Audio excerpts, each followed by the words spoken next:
Hello again. Welcome. Appreciate you guys tuning in today. So we got a treat for you today.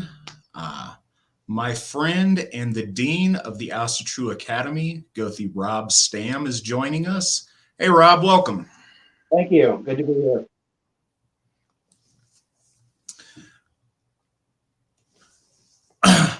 Okay, looks like already got quite a few of you here. To start with, for folks that may not know you, Rob, can you tell folks a little bit about your experience with the AFA, like what brought you here, how long you've been around? Sure. Prior to the AFA, I was involved in Theism, and I wasn't a Theid at the time, but it was a Theidish fellowship. And it wasn't quite right.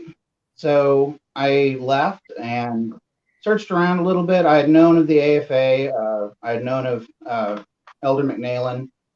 So I decided I was going to join the AFA, and I'm really glad I did. One of the very first things that I noticed, and it was such a major difference, was at events, the women and the children eat first, and the leadership last.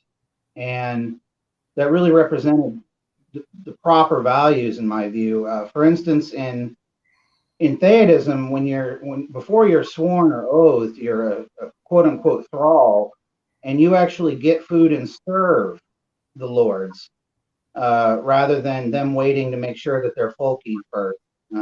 So that right away made a really big impression on me. I knew I was kind of in the right place. And when I first met Svan, I mean, it's almost like I had known him for years. He was so warm and welcoming. And instantly, it was like, okay, I'm home now. And it's been a few years now, and it doesn't seem like that much time, honestly, because it's just been so great. Excellent. So we've already got a donation and a super chat question up on Entropy. Sarah wants to know, and you kind of just answered it, but throw us a bonus one because she kindly donated $3 to us. What would you say the defining moment you knew that you had found your way home to the AFA was? Well, I think the defining moment was actually the very first ritual that I attended with the Guard Kindred. That made an impression on me at mealtime, but also just the ritual. It was so much more warm, and it felt real. It didn't feel like it was a play act, like it was dress up time. It felt like you were actually really connecting with the gods, as opposed to, dressing a part and going through the motions in a language that you don't understand. That was probably the absolute moment I knew I was in the right place. Good deal. We've got a couple of other questions. I want to knock those out, and then I'd like to get you to hold on one second. Ashley asks what we are singing at Freyfaxi. I think that was addressed to Paul, but I'm not sure. Ashley, are you taking requests? And Ryan asks, isn't Stamm German for tribe? I think it's really similar, if not. Break that down for us, Rob. That is one meaning of it. Unfortunately, it's not my meaning of Stamm. Stamm also means trunk or tree. And our Stamms, how we got the name is it was family that lived near an unusual tree trunk. So, yeah, it's not super noble like roaring lion or anything. It just means when the Germanic people were taking names, so well, those folks live by a neat tree trunk. So, yeah. Fair enough. I think it's cool that you know that. So many of us don't know the story behind our surnames. Tim asks, Gothi Rob, do you have any thoughts on Asatru being a pan-European religion and not just for Germanophiles? I've got a lot of thoughts on that, actually. Yeah, it is pan-European. we all stem from the same source. All Europeans stem from the Proto-Indo-Europeans, the Aryans. So when we look across, country borders and we see the Slavs and we see how very similar their ethnic faith is, or the Celts for that matter, and their culture as well, and even with the Greeks and the Romans and the Iberians, the cultures are so similar because we stem from the same source. Now, as far as Asatru being pan-European, we all share in that source, and Asatru is very well documented, whereas some of the other ethnic faiths, unfortunately, aren't. Now, I know there's Hellenic and Roman ethnic faith out there, but I'm not sure that's a huge thing in the United States. So Asatru really is, it's representative of all Europeans, and it is the big game in town in the United States. So I think that's certainly true. I know there's a number of people out there that have looked into Celtic paganism and Hellenic paganism, and at least to my knowledge, there's nothing representing that doesn't immediately go to extreme license and degeneracy very, very quickly, unfortunately. So I think this is a really good place for all of our European brothers and sisters to find themselves. We've got more questions coming in, and I think we will all night, but I wanted to have you kind of early on here tell us a little bit about the Asatru Academy and how that's come about and how that's getting set up so far. Sure. Well, for a long time, we've all seen the decline in the value of public school. It's not so much an education as it is an indoctrination, and an indoctrination into values that we don't share. So more and more families have been turning to homeschool, and so we saw a need where we can provide homeschool, the shell, the curriculum, and the monitoring, and really help our parents who may not know where to even get started. And so we offer good education that's actually education, but it also has Asatru and AFA values. We want to teach our children our values and pass those on. So what a better of a platform than schooling.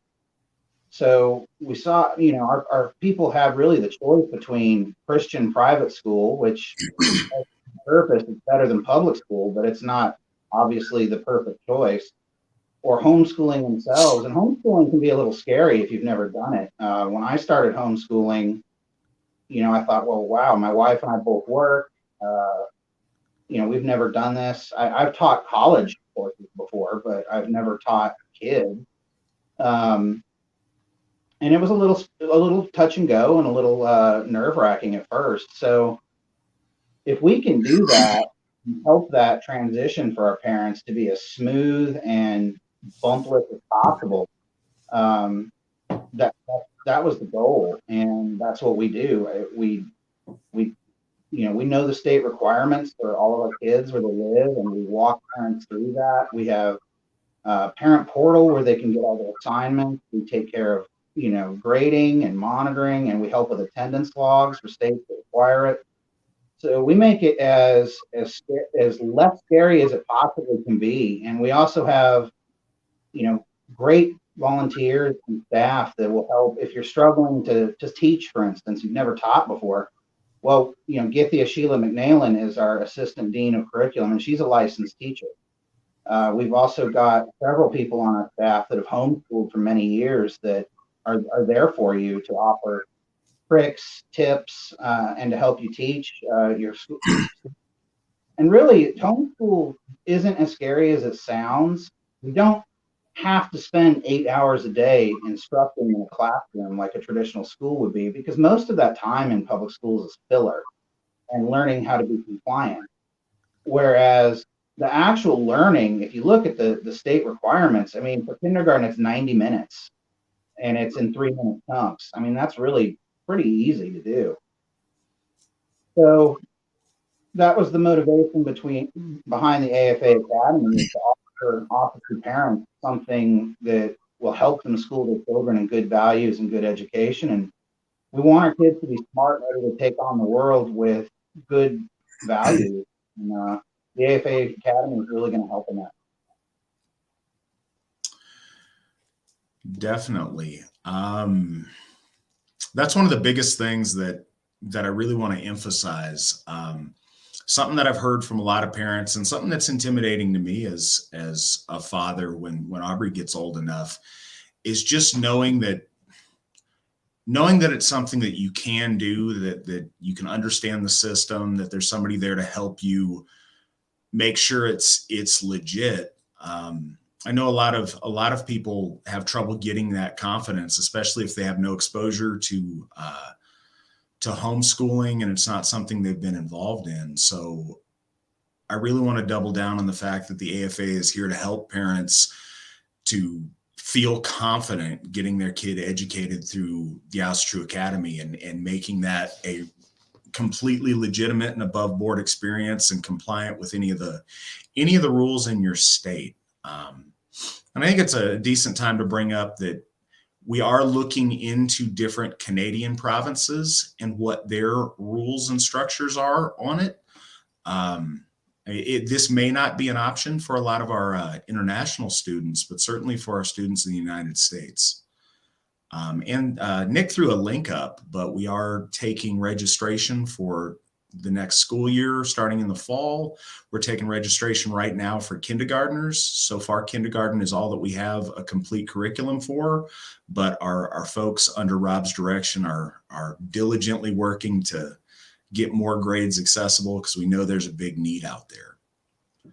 Yeah, our goal is to have K through 12 done in 5 years' time, and by the end of this school year, be up to 3rd grade, so that we can have that option available to more of our parents. So I was going to say that's our next paid question.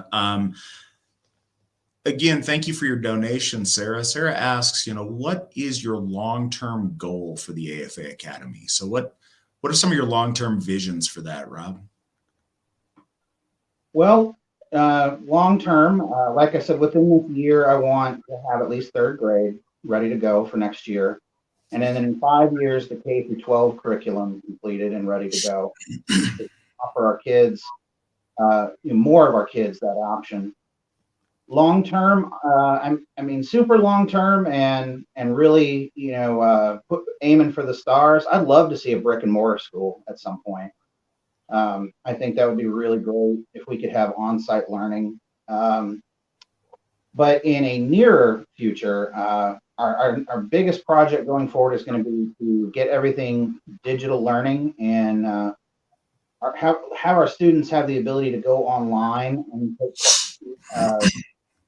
do worksheets online and have instant feedback. That's going to be one of our major projects going forward that I hope we will be able to have up sometime this year would be preferable.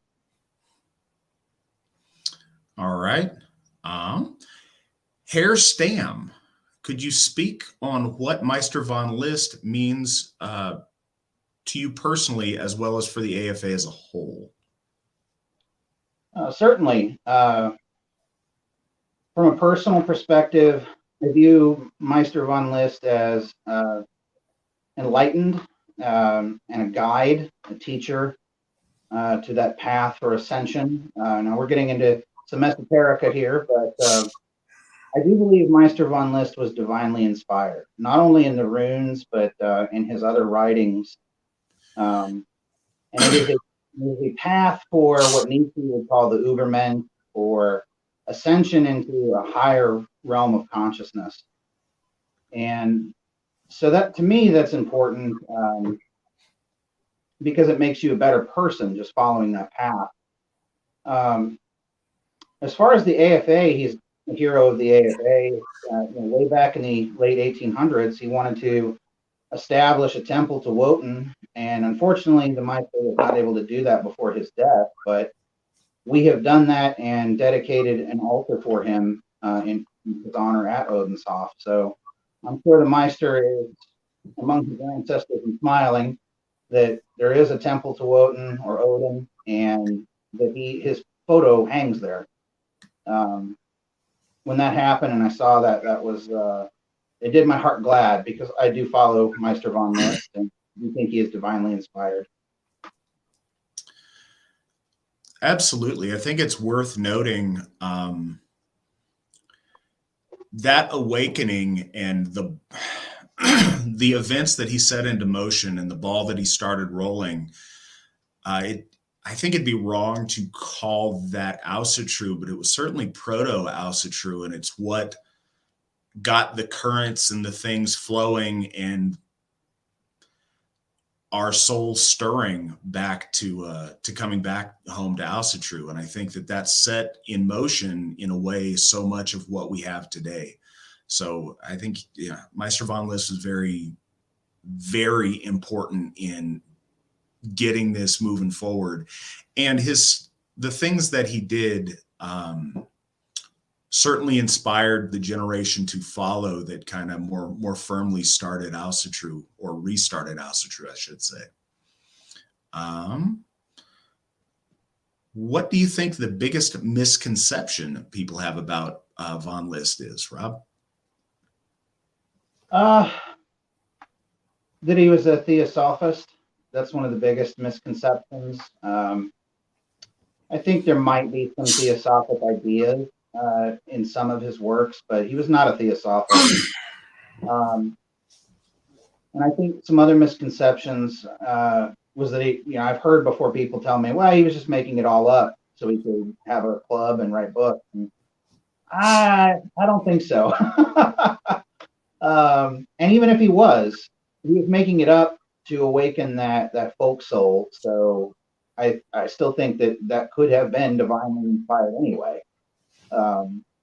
Yeah, I think the biggest misconception is that he used non-folk ideas, like some of his numerology. Numerology is math; it's numbers. It doesn't really, you can't be non-folk when you're talking about numbers. And the theosophy. Yeah, there's some theosophic ideas, but I don't believe he's a theosophic. All right. Daniel asks, what inspired you to join the clergy, and who do you look up to? Well, what inspired me to join the clergy? It's a long road. I've always felt a very strong pull to the gods and the ancestors. And in fact, when I was in the Fayed system, I got some sideways looks because I got very into the ritual, even though that's not really a Fayedish thing, if that makes sense. So I've always felt a very strong connection to the gods and my ancestors, and I wanted to serve them and the folk in more than just going to ritual. I wanted to really be a part of that magic. And also, I enjoy serving the folk. I enjoy talking to the folk, helping when I can. I've had some unique life experiences in my former career, so I think that a lot of people might think, well, nobody has experience in this. How are they going to counsel me? Like, well, I've seen it before. I've been there. I've counseled people that have, through my job, that have experienced some of these things firsthand. So that gives me a lot of satisfaction helping folks, and just doing honor to the gods and the ancestors is a privilege. It's the privilege of my life, really, and that's a huge motivator. And really, who I look up to, there's two clergy that I really looked up to when I decided that I wanted to be a Gothi, and that was the Alsherjargothi himself, and also Wit and Harold. Alsherjargothi, because of your ritual. Your ritual is, anybody who's ever been to one of your rituals know how moving and powerful they are. And so if I can even capture a piece of that, and come rise to that level a little bit, then I've done a fantastic job, because your ritual is out of this world. So that's the one of the clergy I look up to. And then Whit and Harrell for his piety. He's an extremely pious man, and I aspire to be as pious as Whit and Harrell is. Well, I think that we all should aspire to be as pious as Fawn is. It's really a standout characteristic of him. And thank you for that, Rob. I appreciate it. Sarah asks, what was it like to be oathed as a Gothi alongside two of your closest friends?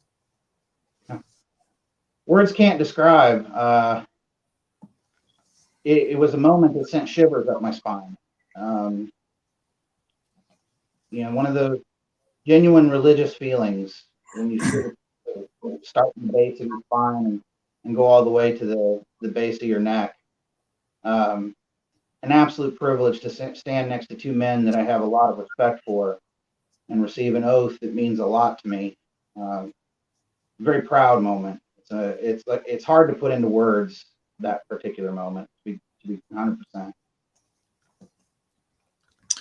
All right, we got an interesting question. Robert asks, does the AFA have a stance on polygamy, and was it practiced in the past?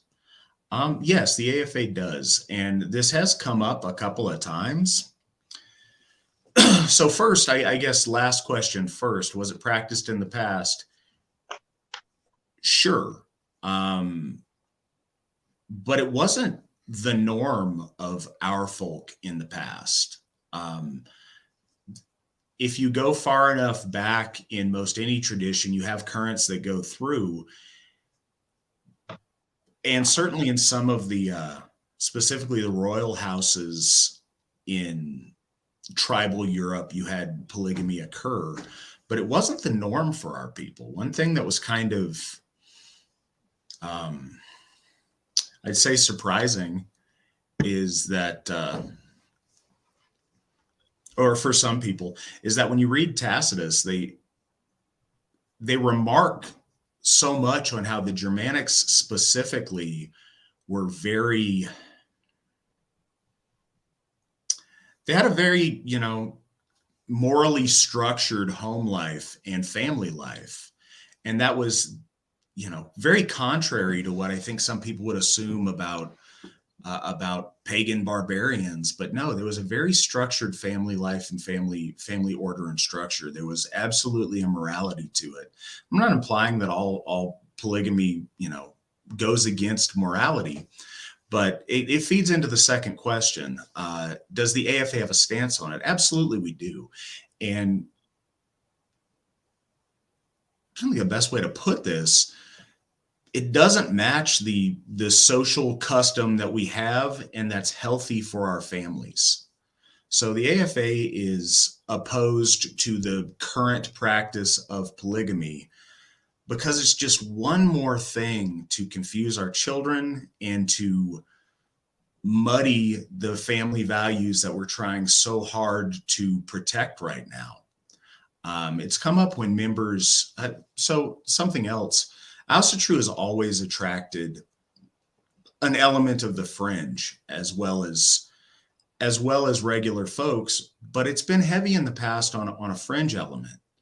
And that's evened out quite a bit, and that's the exception and not the rule these days. But some folks on that fringe are also into various other fringe things, one of which is polygamy. So we've had a couple of people ask if they could join and bring their multiple wives to events. It's just not the example we want for our children. It's not the example that we want for our community. And the confusion that it causes is not worth the benefit that it brings to indulge a couple people's fairly fringe ideas of how families should be structured. And so that's kind of where we're at on it and why the AFA has the stance that it does. We have another donation from Callum of $5. Thank you very much for that. How do you stop a corrupt group taking over the AFA and selling out to the political correct agenda that has taken over many modern churches? It's a good question, and I'm glad you asked that because it's a question that's very, very important to me. Because we've seen that. We've seen it, as you mentioned, we've seen it with so many churches in the United States and in the West in general, but we've also seen it particularly in the history of Asatru. You'll have a person or a generation of people that start something, and it'll start out folkish and above board. And very quickly, if they have too much voting and democracy involved in their leadership structure, the foundational principles get voted out, and the next thing you know, it doesn't even resemble what it started as, and it doesn't resemble what the appropriate course is. And we've just seen that take over so many institutions. That's, I'd say, the chief reason that the AFA's leadership structure is structured the way that it is. In the AFA, we don't vote on things. We don't decide by voting. We have a very well-defined hierarchy. And ultimately, the buck stops with me. It's not that I don't care about consensus. I certainly do. But when we have a strong executive in the AFA, we have a person that's able to, say no to that slide towards political correctness and make sure that we stay on the course. And so that's really essential. And the AFA is absolutely an autocracy in that way.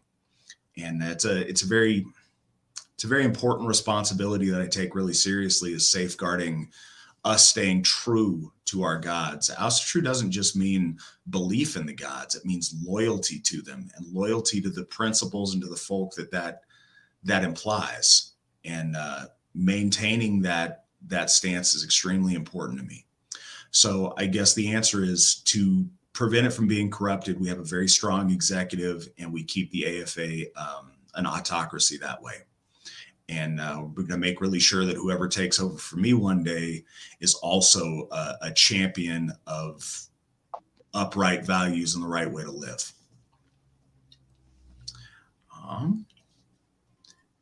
Now, next question for you, Rob. Sierra asks, Mr. Stamm, how many Hofs have you visited, and what are your favorite memories from them?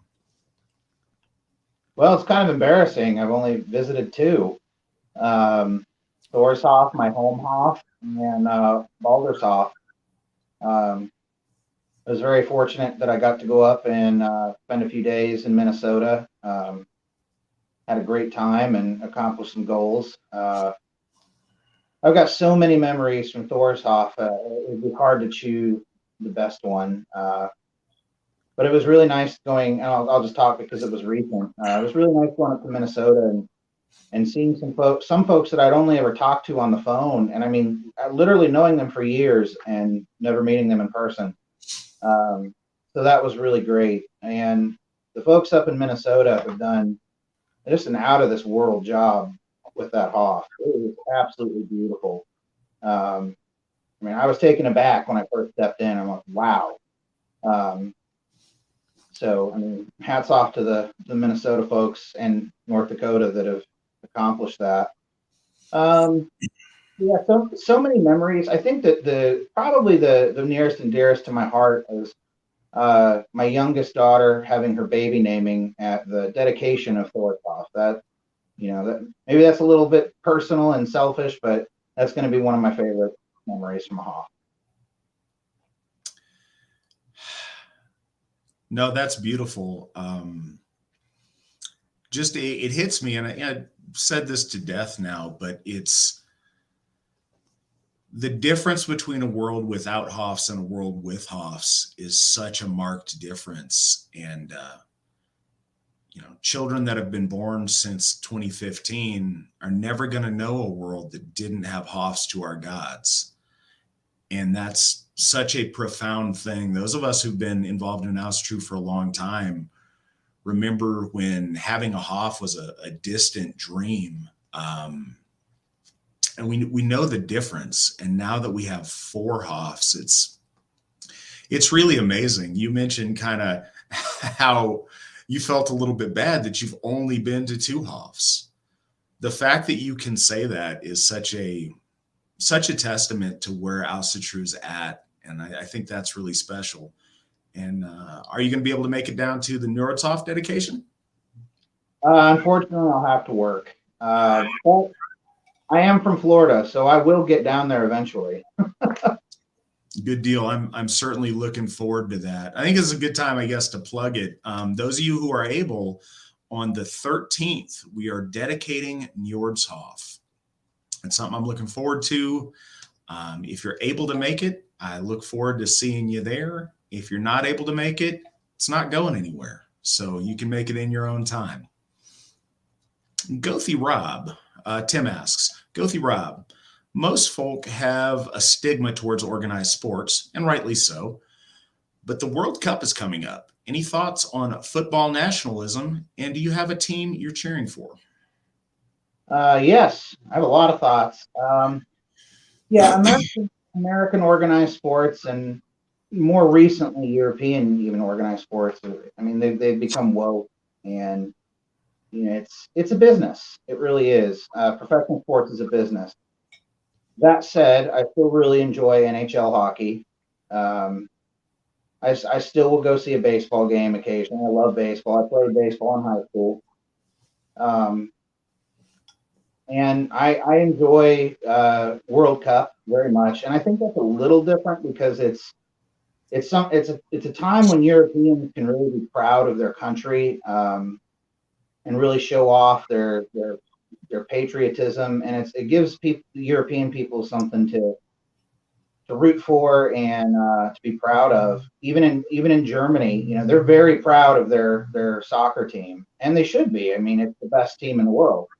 So that should tell you who I root for is Team Germany. But I also like Team Spain. I'm a quarter Spanish, European Spanish, so I'll also go for Team Spain. But Germany is my first love, so that's who I'll be pulling for in the World Cup. Good deal. Sierra asks, Gothi Stamm, which version of the runes do you personally use in your day-to-day practice, and why? I am not much into rune divination, to be honest. I do use runes, but not for divination. I follow folk builder Adam Hudak's rune yoga that you can find in the rune stone. But I use the Armanen runes because I am a devotee of the Meister von List philosophy, so that's the set of runes that I use. Fair enough. I'll also let you take this one. Do you think there could ever be an Asatru pagan school like there are Christian private schools and schools for other religions? Yes, I think that is very possible, and I hope to see it in my lifetime. I think that would really give our kids something that is tangible. The homeschool is a great option right now. In the future, I would like to see a brick and mortar actual school. They can suit up and play sports for, or they can cheer on at the game, or they can wear their school colors with pride and go into a classroom with teachers that are learned and also share their values, and they don't have to be worried about being proud of who they are at school. Yeah, I think absolutely that's a thing. The only thing holding us back from that right now is just proximity, getting enough children of the same age in the same area to make one really feasible. But as we're growing and as we're getting more children growing up together in Asatru, the closer we get, the closer we get to having one of those brick and mortar schoolhouse schools. But we'll absolutely have that one of these days. This is a good question. What was the religion Gothi Stamm was a part of before he joined the AFA? I didn't understand the name. Rob, could you give people kind of who are not familiar a little bit of background on theodism and the theodish group you were a part of? Sure. That's Anglo-Saxon heathenry, they would say. and it's very similar to Asatru. In fact, they use a lot of Asatru archaeology and book to kind of fill the gaps because the Anglo-Saxons converted fairly early among the Germanic people. So it's a lot like Asatru, but it's from a Anglo-Saxon or English perspective. There's some major differences in that a lot of times you're dressing in period attire, which is kind of larpy. Like I said, there's this leadership structure that, I mean, even the leaders in Theism will admit that it's toxic. But they won't give it up either. They know it's toxic, but they won't give it up. Where the leader is just served upon, and the members of the what would be our version of a kindred, are lowly and serve the Lord. And really, it's kind of silly. It's like, okay, so you're a car salesman by day, but by night you're a grand prince, and it's just kind of goofy. There are some folks in that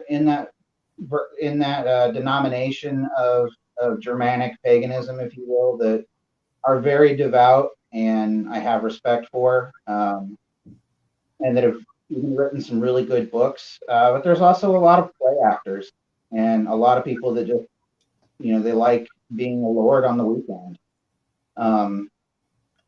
And I still have some respect and some friends that are into that. It's just not for me. I wouldn't recommend someone go that route. But in the end of the day, it's Germanic paganism with an English taste, if you will. And they got the cool Smurf hats. Yes, they have those awesome Phrygian hats that they wear. And I still have my tunic, but I mean, I'm just not into that. You don't have one of the hats, do you? No, I don't have a hat. All right, I was gonna say we have to rethink the Gothi thing if you got the hat. I wasn't a lord, so I didn't get it. All right. So Brandy gave us $3. Thank you, Brandy. She wants to say thank you, Gothi Stamm, for sharing your amazing talent at Baldershof and contributing to its beauty. Rob, can you tell folks a little bit about what you did at Baldershof? And Nick, if we could maybe throw up that picture. Sure. Yeah, that's a piece of the carving I did. They had an ash tree that was not healthy, and they had to do something with it because the branches were leaning over the hof and they were falling in the lawn. So, instead of just chopping it down to the stump, it left me, I think it's about maybe 15 feet of tree trunk. And I went out and I carved a god pole to Balder. And if you can see in runes, it says Balder, and then it's got the solar cross. I love that image of the solar cross from the Nordic Bronze Age, and Balder being a solar deity that really reached out to me to put that on there. And then just above, you'll see the face of Balder himself. I felt very privileged that I was able to go out there and do that. I thank the folks up there for the opportunity. Well, I know they loved having you up there, Rob. Those of you who are listening, if you guys are anywhere close, you could make it up. That's the next thing we have coming. The following weekend from our dedication. So correct me if I'm wrong, Nick, and maybe you can throw up the information. I want to say the 20th, whatever that Saturday is, that weekend we're having Fall Fest at Baldershof, and that's in Murdoch, Minnesota. And if you guys can make it to that, it's going to be amazing. I am looking forward to it. Our folk at Baldershof have put so much love into that place. You see something new and something beautiful every time you go there, and the devotion those folks have to Balder is absolutely amazing. Trent asks, Gothi Stamm, what does your daily practice look like? Do you pull runes, for example? Well, like I said before, I do pull runes, but it's very rare. I don't do it daily. Rune divination is just not something I do very often. I might do it twice a year. My daily practice really consists of meditation. I light some incense on my ancestor altar. Then I light a candle and some incense on my altar that I keep my godstead, my little idols on, and I just say some very simple prayer, and then I get ready and go to work. But throughout my day, I really try to live Asatru. And I think that's really what sets us apart from some other faiths, is that it informs so much of our lives. For instance, I mean, just living in the modern world, you're going to get every opportunity there is to show nobility in your actions, to show hospitality to other folk. And doing that, you're living your religion, and that's what's really important to me, is just trying to live within the values of my faith. And then at night, often I'll read my children some stories, some religious stories, or one of our favorites is Grimm's fairy tales. And yes, I do read the old German version, which is a little bit more, I guess you could say, violent than some of the more modern versions that kind of cut some of that out. But I mean, I grew up with the original German, so isn't that all right? So. Christine would like to know, can you describe your process for designing and making the god poles? Sure. When I was asked to do a Balder god pole, first thing I did is I tried to find images of originals, if there were any, and there's not many. And then also I looked at a lot of what the Europeans are doing, especially the Baltic pagans and the Slavs. They really are. They've got quite a thing going over there, and they carve a lot of god poles. So I kind of looked what they were doing and just tailored it to an AFA aesthetic. That's and then I had to work within certain parameters because it is outside. So took all that into account and made a drawing and ran it by Whit and Callahan and started hammering away. Good deal. From the Edda, Rob, what's your favorite? Well, I mean, I like the Havamal because it's basic. It's basic advice to live today, and I think there's a lot of good stuff in there.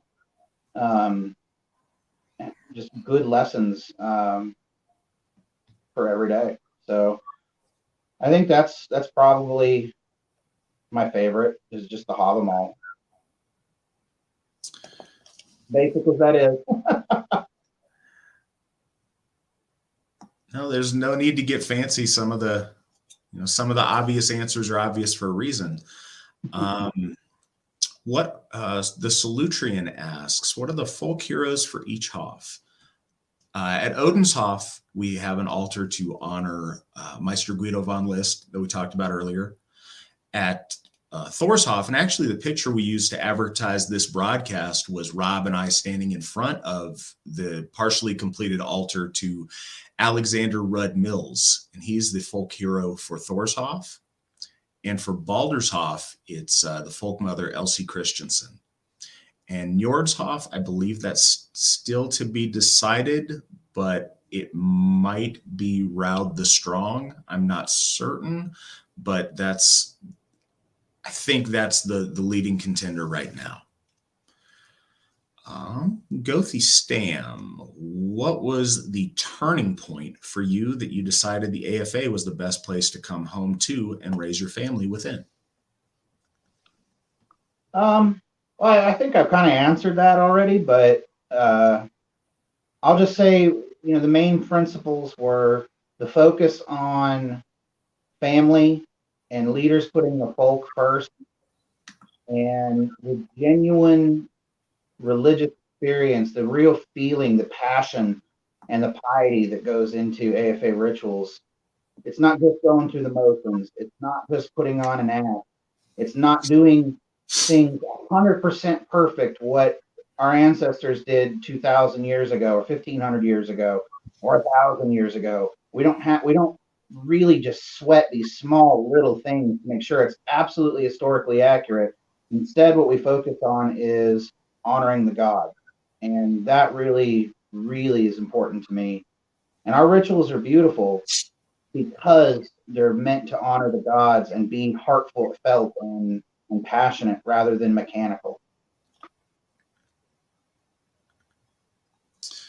Well, I certainly agree with you on that. And it's very heartening because we hear that from a lot of folks that attend one of our rituals that have, maybe attended different groups' rituals before, about how ours are real and they feel a genuine connection there. And that makes me very happy that folks feel that way during our rituals. Gothi Stamm, how important do you think a rune study education is important for children, and at what stages? Well, I think it's not super important. I think the runes, a person should have a very basic understanding of them, how to write with them, some understanding of their meaning. I don't think it's 100% necessary for every person to pull runes or to really get into the esoteric side of things. You don't have to do rune yoga to still be a good officer. That said, if you want to, it's absolutely a great thing to learn. As far as children, I think kindergarten might be a little early for that because there's some very abstract principles to the magical use of runes. As far as writing, I think the focus in the early grades really needs to be writing English. Learning English, the ABCs, because that's what they're going to use in their day-to-day life. I think as we go up in grades, though, and I'm just pulling a number out of the air here, I think maybe, in my opinion, around 3rd to 4th grade, we can start introducing some rune work and knowledge. Now, if we decide we want to do it earlier, I'll be on board with that. But in my opinion, I think probably third or 4th grade is a good time to start that, and just start really basic with being able to write in the runes and kind of know a little bit what they stand for. And then as the children grow and progress and get older and more emotionally mature, then introduce some of the more magical and esoteric stuff, if they want to. Yeah, I think, while they're young, teaching them the runic alphabets as alphabets is a really good thing to do. And I think it lends themselves, when you see the English alphabet done for kids with, A is for aardvark or whatever, that always has to be forced. Our runes are pictographs of a concept and an idea. And I think that lends itself towards memorization and familiarity with it better than the standard alphabet. So I'd love to see our kids learning that early on. Colum donated $5 with a question. Hey, thank you very much for the donation. We appreciate it. He asked, are there AFA members in South Australia? I will admit this. So I looked on the map a second ago because I thought you were talking about the southern half of your country, but no, there is a province of South Australia. And no, we do not currently have any members in that province. Not sure if you guys call it a province, and I apologize if I get that wrong. We do have Australian members, however. All of our Australian members right now are on the east coast of Australia, but pretty much all up and down that coast, we've got members spread out. We also have members in New Zealand, but no, nobody in South Australia at present. What do you think about the possibility of an Asatru University? Rob, go ahead and you can start on that one. That would be amazing. I would love to see that. I think I mean, there's Christian private universities. There's no reason that there can't be a folkish Asatru private university. I don't know if we're quite there yet in our evolution. It may be some decades or, longer down the road, but I think, I would hope that maybe my children or my grandchildren will see that. Yeah, it'd be a very nice thing to see. And I don't doubt that we'll get there at some point. I do think we're a little ways away from that. I think handling the immediate needs of children in primary school and is much, it's important. It's a need that people are just crying out for now. And I'm glad that we're accomplishing that. Daniel asks, what was the most powerful ritual you've been a part of, Rob? Oh, that's a hard one because I've been lucky enough to have experienced some really powerful rituals by so many very gifted and talented clergy in the AFA. It's really tough to nail a single one down. Githia Ericsson's This Year Bloat is phenomenal. Alsherjargothi's Woden bloat and also his Thor bloat that he does at Thorshof is out of this world as well. I mean, we shake the rafters at Thorshof, and that's really a sight to behold. Yeah, I can't nail it down to one. I'm going to be honest. It's a handful, and that speaks to the quality of clergy that the church has. It really does. All right, Josh wants to know, are there any particular authors or students of Von List that you favor and would mention or recommend? Yeah, one of my favorites, and he's very difficult and not to find in English, and really he's even difficult to find in German, is Meister Gorsleben. He's probably my favorite. Also, Marty is really good. And I would make an argument that Miguel Serrano is a direct inheritor of Von List, but that's kind of my personal view. And his books are a little easier to come across, but still not as easy as going down to your local bookstore and grabbing it. But I would definitely say if you can find Meister Gorsleben's books, he's a brilliant Arminen master.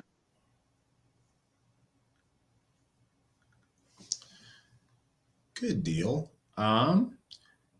So here's an interesting question. Should we have an anti-Marxist leftist Declaration 127 regarding opposition to evil? We kind of already did, but we didn't define it. Well, I suppose that's ahistorical. Declaration 127 wasn't just an attack on us. It was very specifically an attack on a statement that I made that defined what the AFA does or positively values. And I suppose it wasn't a negative statement against Marxists and communists. It was a statement in favor of what we value. I think I said that we value our masculine men, our feminine ladies, and our beautiful white children. And that's what the reaction is for. One of the reasons, and I'm not sure if that's a serious question or just kind of an interesting statement, but I think it's well taken regardless. What I think is an important thing to note there about them, the left has, so our original statement was completely positive. It wasn't saying anything in a negative sense of things that we don't like or things we disapprove of. One of the things I like a lot about the AFA, and I try to keep us, sticking to as best we can, is the things that we love, the things that we promote, and phrasing who we are and what we value in terms of positive values as opposed to defining ourselves by opposition. And the left chose to define the whole modern phase of their, quote unquote Asatru movement to be about negative definition about all the things they will not tolerate, that they don't stand for, that they oppose. So I think that's a telling difference between the two schools of thought. To live Asatru is applying the eightfold path. So I can't claim that I'm an expert on the Dharmic eightfold path, but in my understanding of it, yes, that I think the eightfold path, the way that I understand it, is the path of nobility. And I think that nobility of character is a part of being Asatru. But I think the fundamental that you miss, in order to be Asatru, you have to define yourself by loyalty to the Aesir. And you can do all the things in the eightfold path with your devotion towards different things. But to be Asatru, you need to not only be a noble person, but you need to use that nobility and use your might to further the cause of your folk and ultimately of the Aesir. Gothi Stamm, what's your favorite flavor of mead, and why is it apple cinnamon? Apple cinnamon, because that's probably the only one I know how to make. But honestly, my favorite flavor is anything that Alan Turnage makes, because he's quite the mead maker. So yeah, the only one I know how to make is apple cinnamon, and then just the plain Jane stuff. But my favorite's anything that Alan's made, because his mead is out of this world. So nobody asked me, but I'm going to throw this out there anyway, because I have been privileged to get to sample some amazing, amazing meads in my lifetime. And I'll say this, I've had a lot of homebrewed meads, and I've had a lot of commercial meads. And my favorite 3 meads that I have all been homebrew from folks at Asatru events, at AFA events. Unfortunately, the 3 brewers are no longer AFA members that made these meads. But way back when I first joined up, there was a guy that made a mead he called Apple Piety, and it was apple pie flavored, and it was amazing. We had a member up in North Dakota that made the most amazing orange spice mead. I like a sweet mead.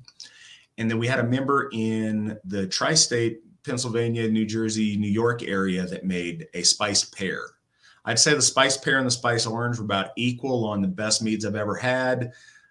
My preference goes to the spiced orange just because I'm a spiced orange guy.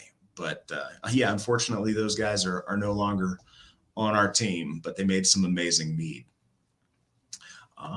Tim asks, Alsherjargothi Matt and Gothi Rob, what could each of you say to our folk on the fence about joining the AFA? Go ahead and take the first swing at this, Rob. If you're on the fence, I don't know what I could tell you. Why are you on the fence? It's such a positive, loving community. One of the greatest things, and I noticed this on my very first national event, is I had my daughter with me, and I think she was 8 at the time, and the kids just run off. I may not see them, but until it's time to go to bed, but they're safe. Everybody looks out for each other's children, and they're in a safe environment. You can't put a price on that. If you're on the fence, I mean, come on, come join. We've got a beautiful community. We've got wonderful people. I've made lifelong friends, more than just friends. I've made family. And it's such a welcoming community and a beautiful, beautiful faith to share. So if you're on the fence, hop on off that fence and join.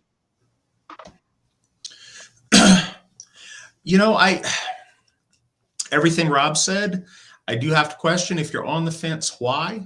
And one thing that just comes up, and I understand, is people are scared of being labeled as something negative, and they're scared of the ridicule that they might get by being associated with us. And I think that's really unfortunate. I really hope we get to a point where that's not such a thing. I hope we get to a point where the left doesn't have such a monopoly on thought in this country and in the West. I hope we get to a point where nobody will be mean to you for making the right choices. I think I would advise people who that's the reason they're on the fence to choose to define themselves and their destiny by courage and not by fear. If it's the right thing to do, then you should do it. And it's hard. It's really easy to be very brave with stuff when there's no cost.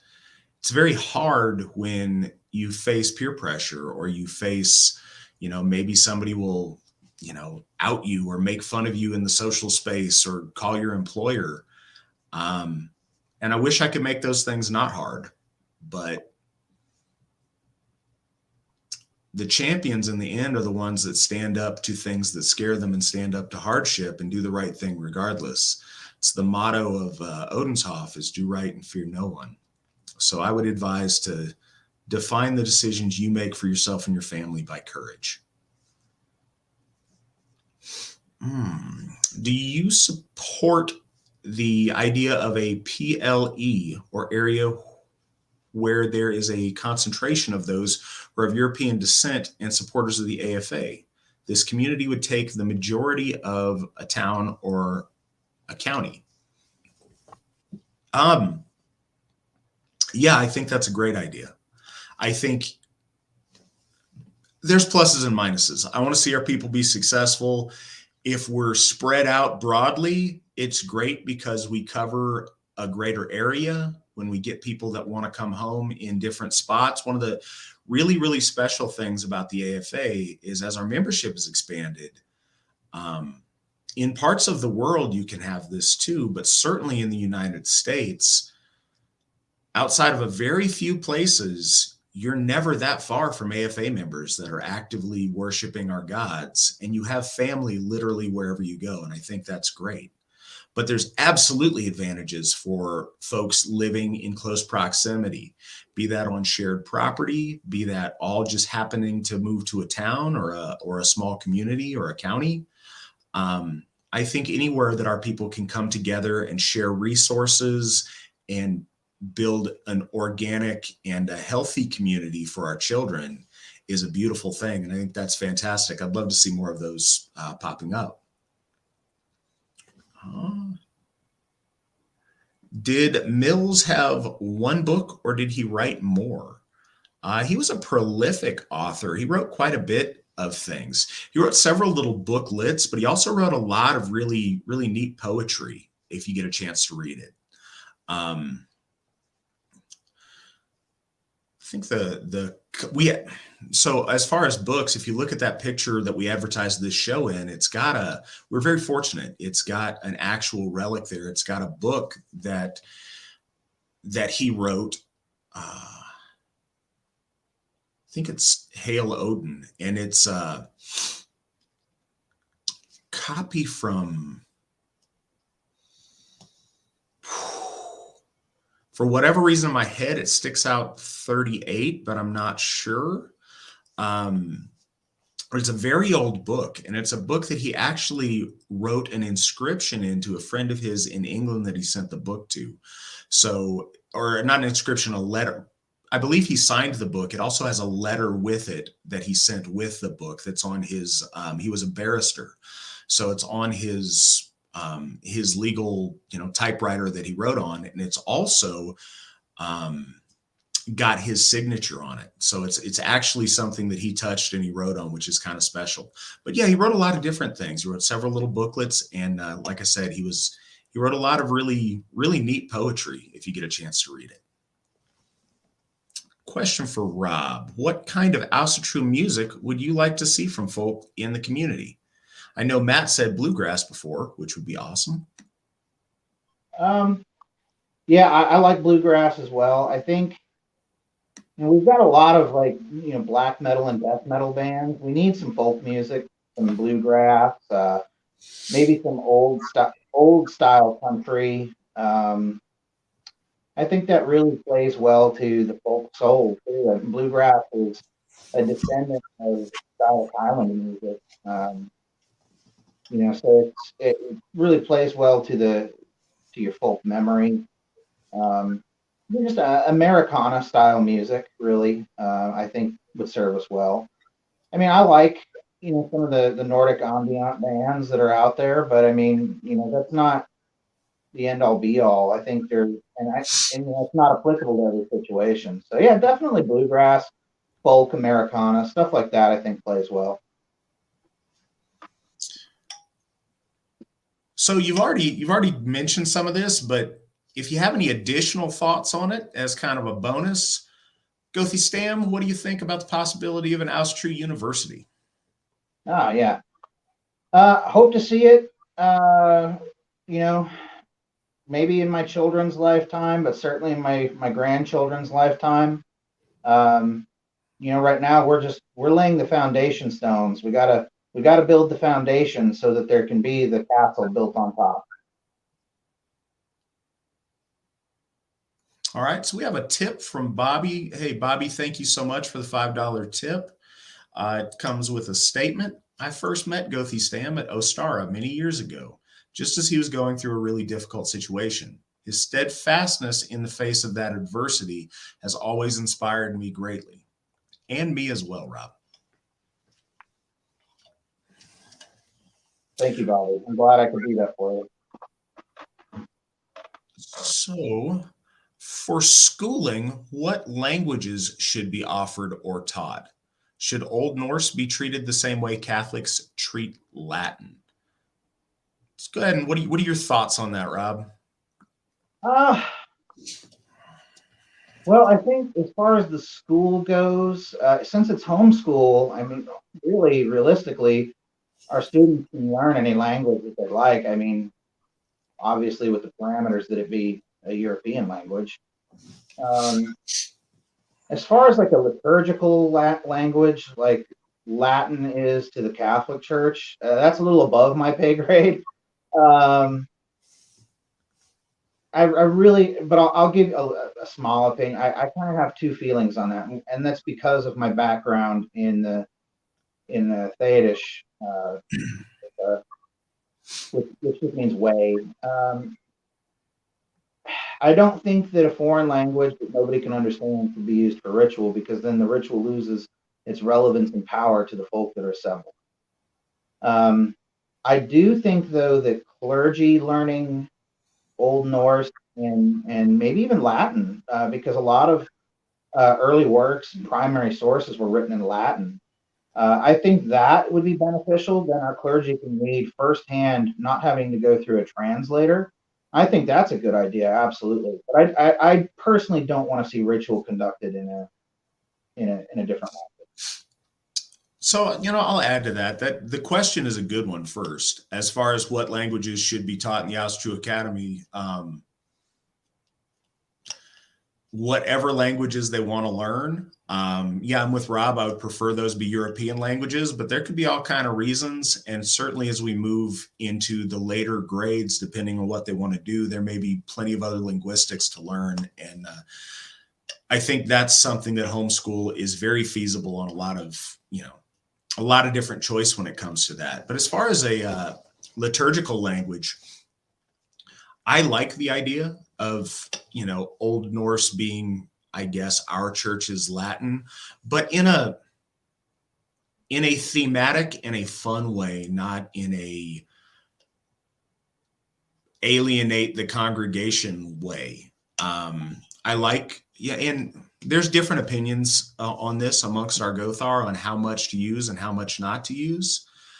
I like it where it makes sense. I always like using the Old Norse characters, especially when we all know, how those are pronounced. You'll see that in the names of the Hofs. I like mixing that in sometimes because it's nice, but never, just like Rob said, never at the sacrifice of clarity or people understanding.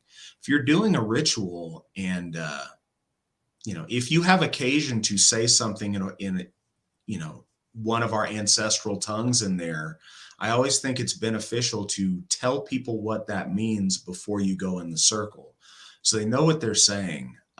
If the folk can't relate to what you're saying and they can't fully get behind it and fully put their intent behind it, it cuts them off for being an active part of that gift cycle and being, really engaged in the ritual.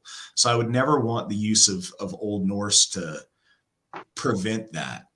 So yeah, I mean, I like using it when we're dealing with proper names or proper terms that were originally in Old Norse. I think that's fun.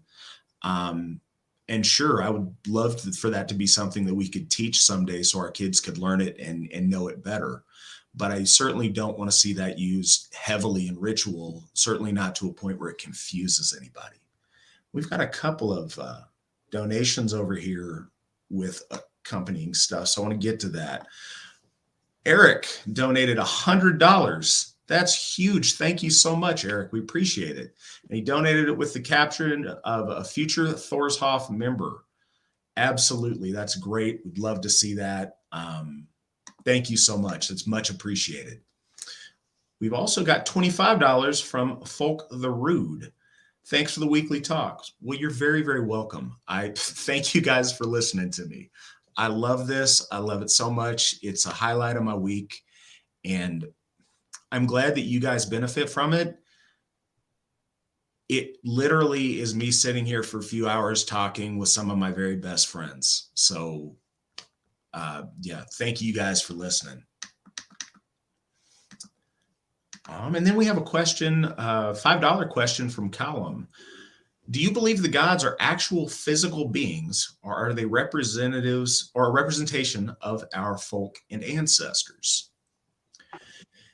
So first and unequivocally, gods are absolutely real. They are absolutely real individual personalities and beings. The part that throws me off, are they real physical beings? I don't know that that's how gods exist. I know that gods can manifest themselves in a physical form, but I think that the definition of physics in that way doesn't apply to the gods as strictly as certainly it does to humans.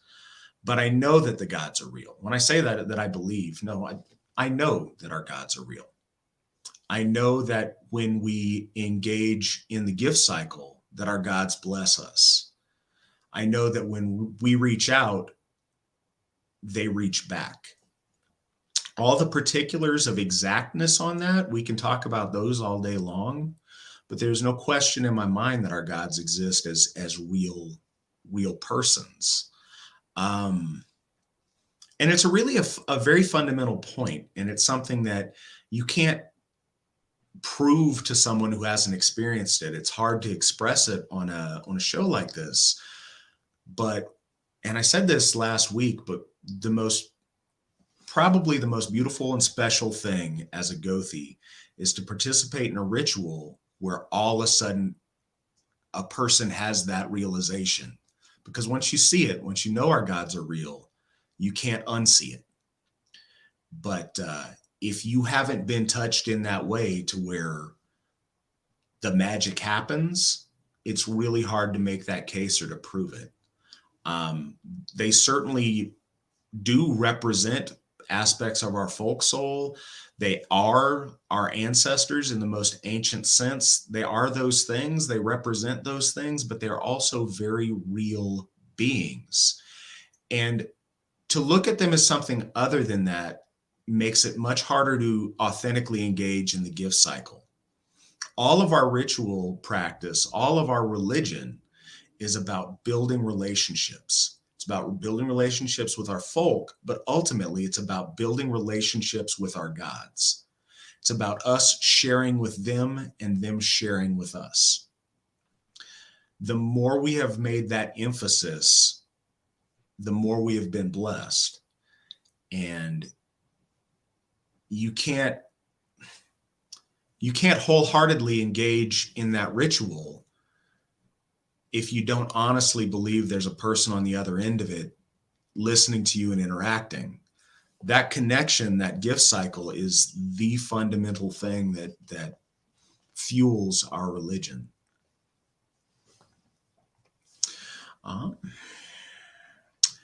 Okay, next question's from Christine. Gothi Stamm, you shared reading the Grimm's fairy tales to your children. Do you have any other books you would recommend for children?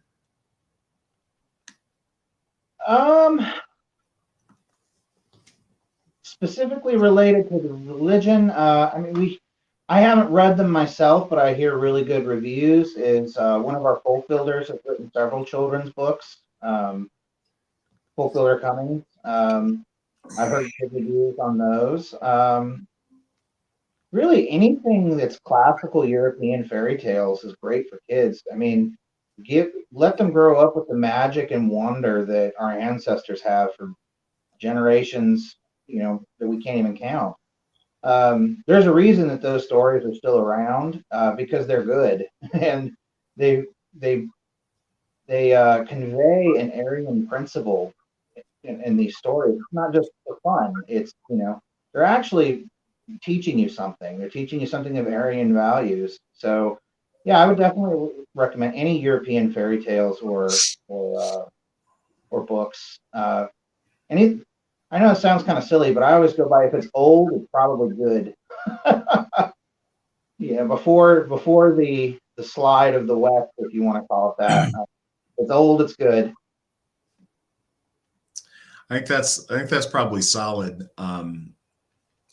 Works that were done before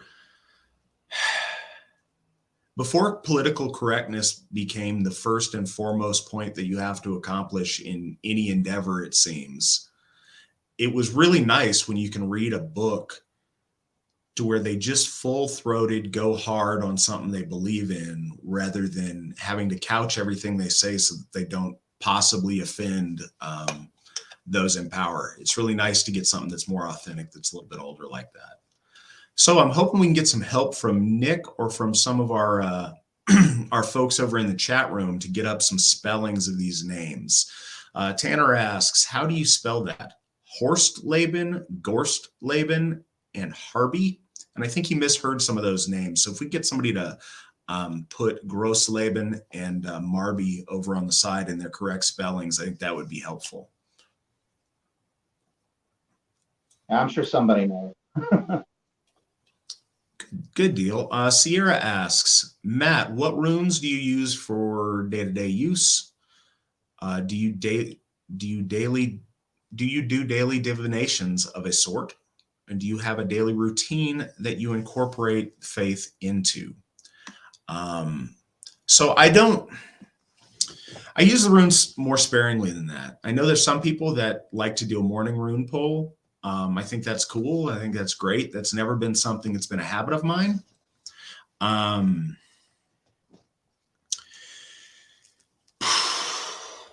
So the runes that I end up using, and I do this, I suppose, even with the Armanen runes, I associate them with the things that Meister von List added to them, but I also associate them with their corresponding runes in the Elder Futhark. And I usually use the Elder Futhark because I'm most familiar with it. And it's what I've known the longest since I've been involved in Asatru.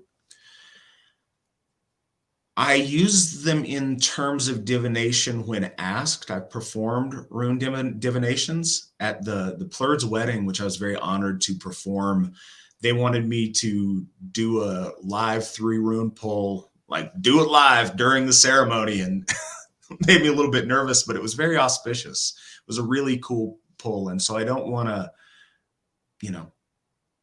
the more you do it, the more often you do it, the less special it is those really meaningful times you do it. I also like to do a bit of divination because I incorporate that into my baby namings that I perform.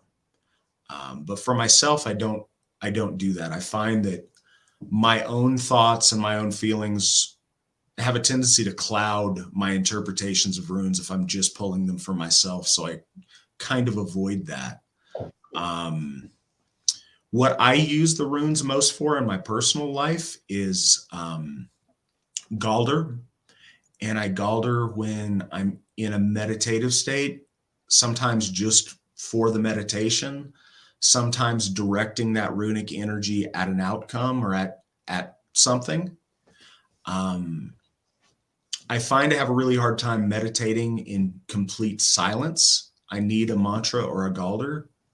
one of the things that's really special when you, or at least for me, when I do these runic galders, though, is you intone the sound and you make it so much and so rhythmically that there becomes a point where your brain shuts off and you don't have to think to continue the ebb and the flow of the rune that you're intoning, and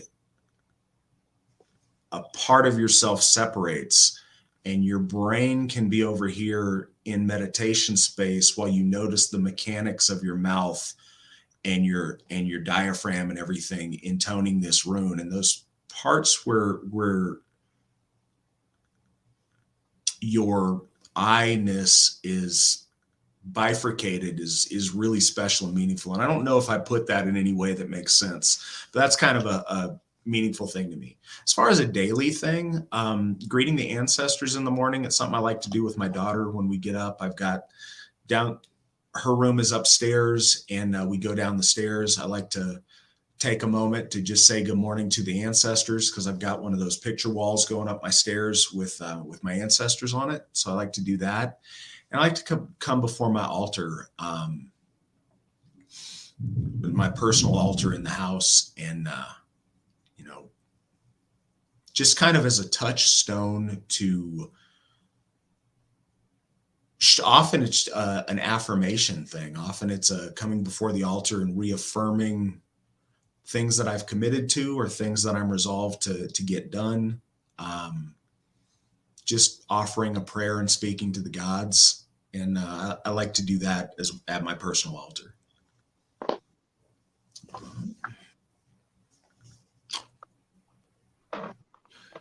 Should the AFA promote members moving to areas where Hofs are present?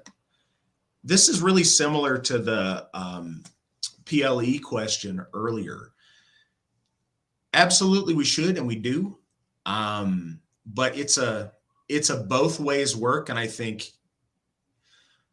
individually it may be an either or proposition, but organizationally it's not. We're going to have members that are rooted where they're at that don't want to move. I would love to see things grow in their area. And that's fantastic. Those folks who are mobile and who are willing to, I would love to see people move to the little small towns and areas where our Hofs are. I think they're all areas to where, just a few of us moving there could really be impactful in that community and us, taking root there. So I would love to see that. Just kind of I suppose, a reminder to folks, so folks know, Brownsville, California is where Odenshof is.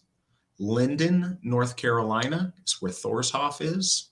Murdoch, Minnesota is where Baldershof is. And White Springs, Florida is where Njordshof is. So if anybody's thinking about moving, I would recommend you move to one of those 4 locations or thereabouts. All right, we've got another question for you, Rob.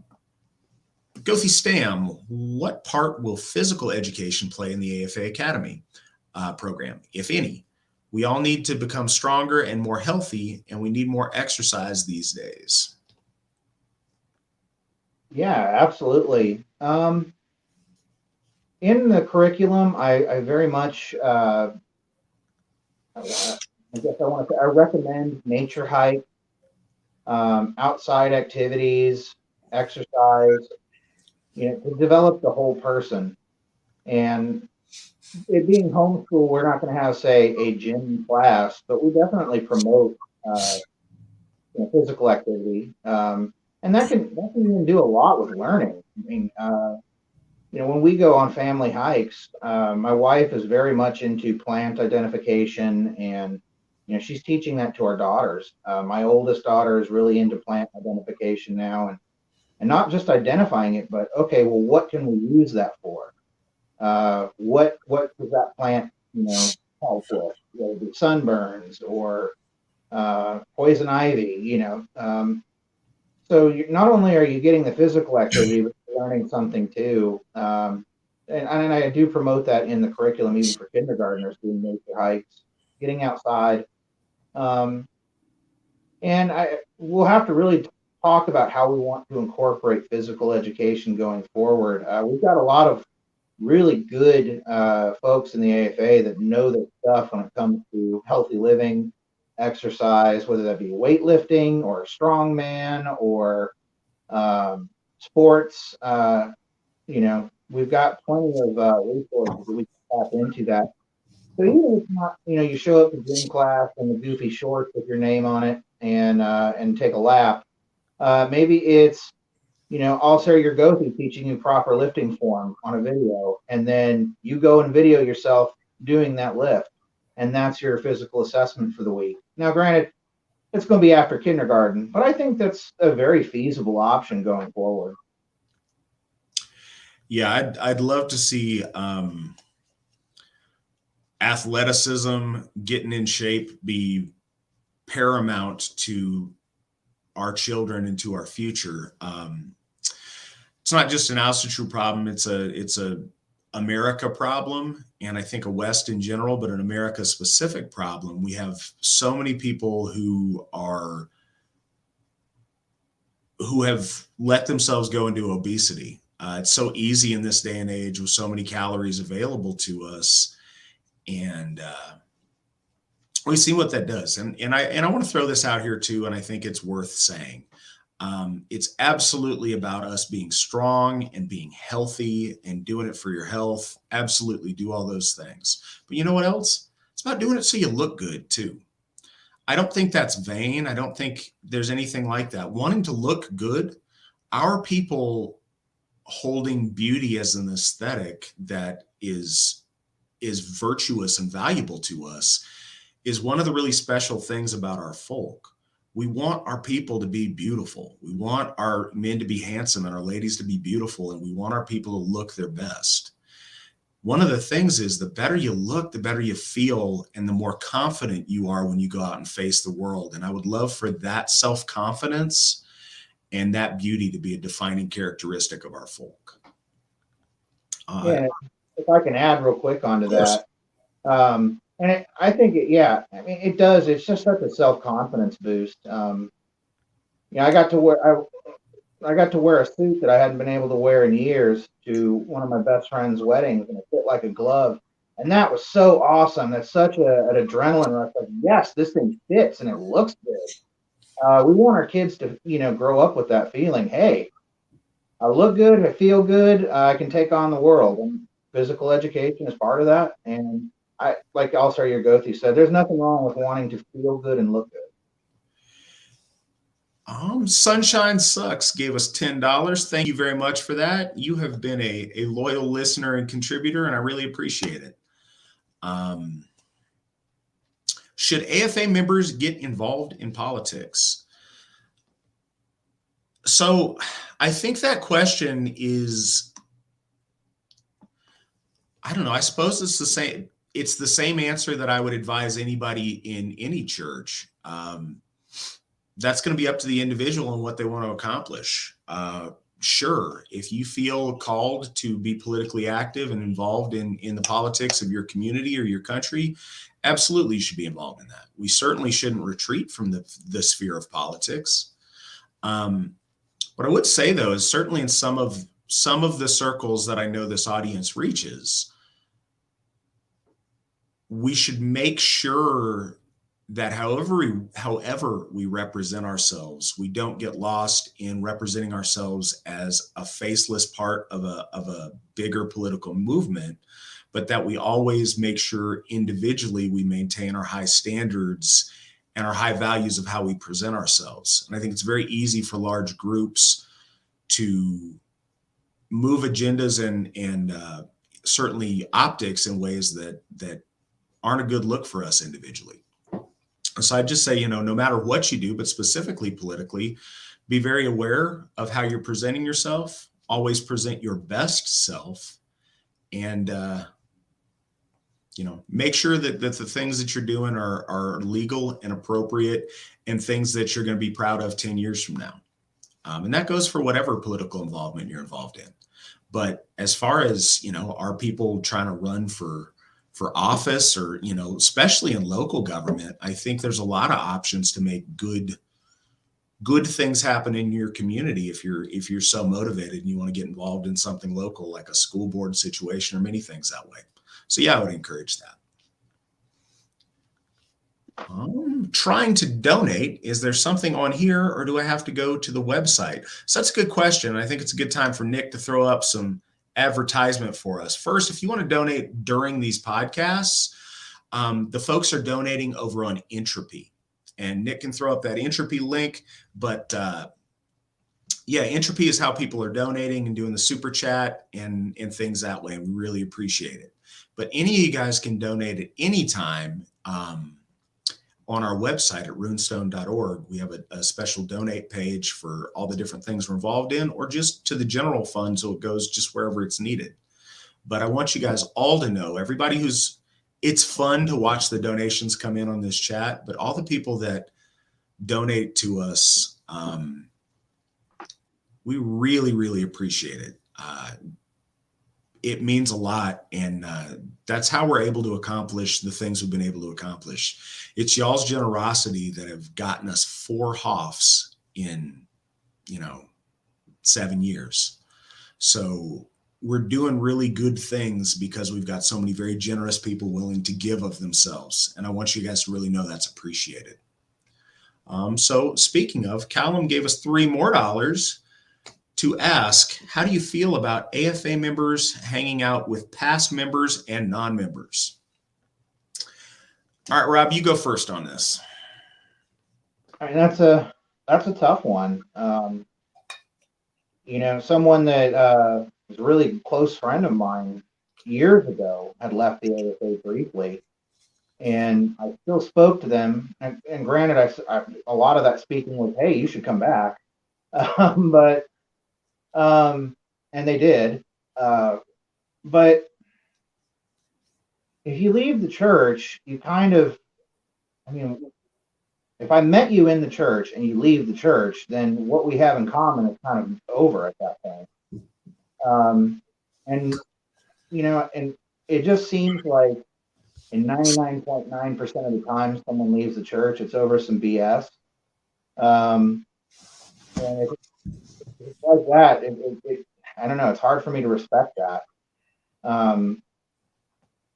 If you're leaving over something that's very trivial, it's very hard to respect that and maintain and it's harder to maintain a friendship with someone that you don't respect their motives or their actions. And if someone were to leave the church and just completely turn their back on the faith completely, well, it's really hard to maintain a friendship in that faith. So, all my friends and family are in the church, and that's the way I like it. So, first, you guys are grown. Be friends with whoever you want to be friends with. It's not the AFA's position to demand that our members be friends with certain people or distance themselves from other people. And that's not something that I have any intention of doing. But since I was asked, I'm going to throw it out there. As far as our members being friends with non-members, absolutely, of course. We're all going to have friends that are not members of the AFA for various reasons. Maybe they're members of our folk that, aren't ready to come home yet. Or maybe they're people that couldn't be eligible for AFA membership that we can still have a friendship with. And I think that's just fine. As far as how I feel about our folk who want to associate with former members, first, as Rob said, if the point of your association is, hey, man, you should come back to the AFA, then absolutely. But I take it really personal. This is my life. I have devoted 100% of myself to this. I live this, I eat it, sleep it, breathe it. If someone leaves the AFA, I have to wonder why. If it's a rejection of our gods and our faith, then that disloyalty to our gods is fundamentally offensive to me. If it's because they don't like myself or what I'm doing, that hurts too. If they've completely changed their worldview and they're no longer, they're no longer folkish and they're no longer aligned with our values, then I don't know what we have to be connected over. Those are the things that define a friendship. So, you know, I always want people who leave to come back. And I don't think that, you know, everyone has to necessarily cut them off completely. But when a person turns their back on the AFA, they're literally turning their back on me, and I take it really personal. And I can't help it. There's no way for me to do this to where I'm not invested in it heart and soul.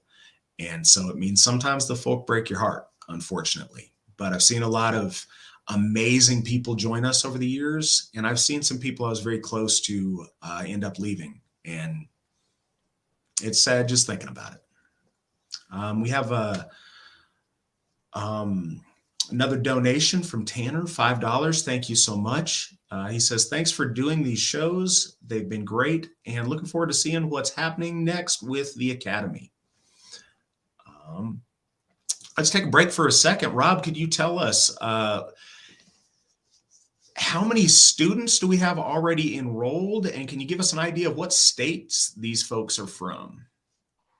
Yeah, well, actually, we've got a lot of applications from folks that were jumping the gun a little bit. You know, either kids that are too old or too young for kindergarten. But every one of them has said, okay, well, I guess we'll see you next year because we really want to get involved. So right now we have 11 in kindergarten. Exceed our expectation for the very first class. So we're very excited about that. I'm sorry, can you remind me of the other parts of the question? See how it is? Yeah, no, I was wondering how many students and geographically, like what states are represented? Geographically, every single Hof district, including the brand new one, Njord Hof, is represented. We've got, off the top of my head, we've got Montana, California, Washington State, Tennessee, Minnesota, Maryland, Virginia. Let's see, where else? Florida. And I'm sure I'm forgetting some, but those are off the top of my head. Every Hof district is represented. Good deal. And so folks know one of the strategies on how we're structuring curriculum and the running of this program is we're trying to find the most restrictive, hardest to comply with states and gearing towards that to where the easier, you know, every state that's not the hardest state will be that much easier and will be that much more squared away from.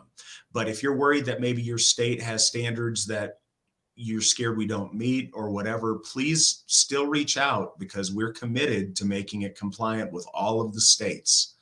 We've got a good team of people to walk you through that process and make through even states that try to make it difficult for homeschooling to where we can navigate that system because it's worth it for our children. So Storm Chase Mike has a suggestion. I have a suggestion on finding other members. What would you guys say about a map showing where other members are that are close by?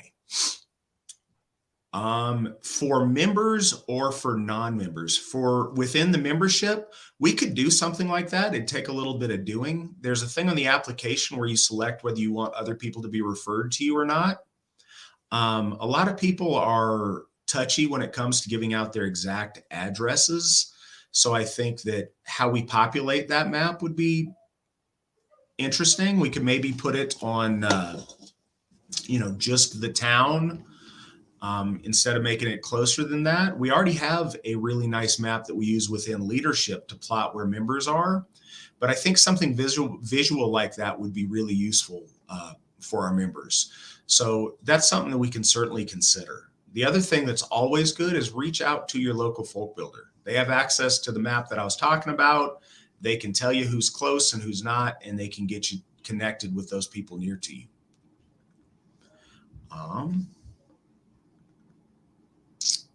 So Zach asks, it's good to hear from you, Zach. Njord's Hof is about to have its dedication. What does Njord mean to you, Matt? And what is the slogan for Njord's Hof, as Odin's Hof is do right and fear no one?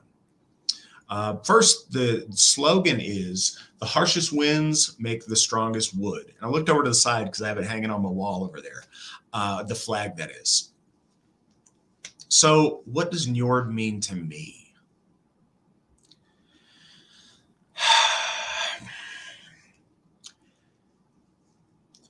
To me, I think of Njord as an abundant, happy, overflowing God. I think of him as someone who, just trying to think, it's hard to encapsulate, but just words of bounty and a bountiful catch of gold and riches and success, and just having the fullness and happiness of life. I think that gets imparted and seen through his children. I think Freya and Freyr. Oh, I'm sorry, Freyr and Freya. And I just think that's the bounty of the sea and all the riches and wonderful things that wash in from that is what Njord means to me. So I think that abundance is what I think of when I think of Njord. And that means a lot to me. And having a Hof in Florida means a lot to me as well. I lived in Florida for a short time, for 2 years when I first met Mandy. I moved down there to, further things with Asatru and in the AFA, and also very much to build a life with Mandy. And when I left there, we had this one Hof out in California, and I went west so I could be where the Hof was and, be close to that. And now my first time returning back to Florida, I'm coming back with us dedicating that Hof there. And it's really kind of a special return in a way for me. So that's really special as well. So the Salutrian asks, can we become gods or godlike? Can we become gods? I want to say no. Can we become godlike? Yes, certainly in a way. When I say that, I mean that with little g's and not big G's. I think people delude themselves when they feel that by emulating the gods, they can somehow become one of the great gods of the pantheon of our folk. I don't think it works that way. But certainly we can ascend. Certainly our heroes become more than they were. Hopefully in life beyond the veil, we can transcend beyond that as well. We can ascend to something greater, and we can keep doing that. I don't know what the limits of that are. But I think we can certainly become spiritually advanced to where we are more than we are at present, to where that we are something more than regular mortal man. I think a lot of that is with our belief in being in the halls of the gods and after death and being celebrated in Valhalla for an idea. I think that is a form of ascension that makes us much closer to the gods and much higher in the spiritual realm. And there's probably steps beyond that. But, if you work really hard, are you going to be the god of storms? Probably not. I think that's an apples and orange kind of comparison, I think.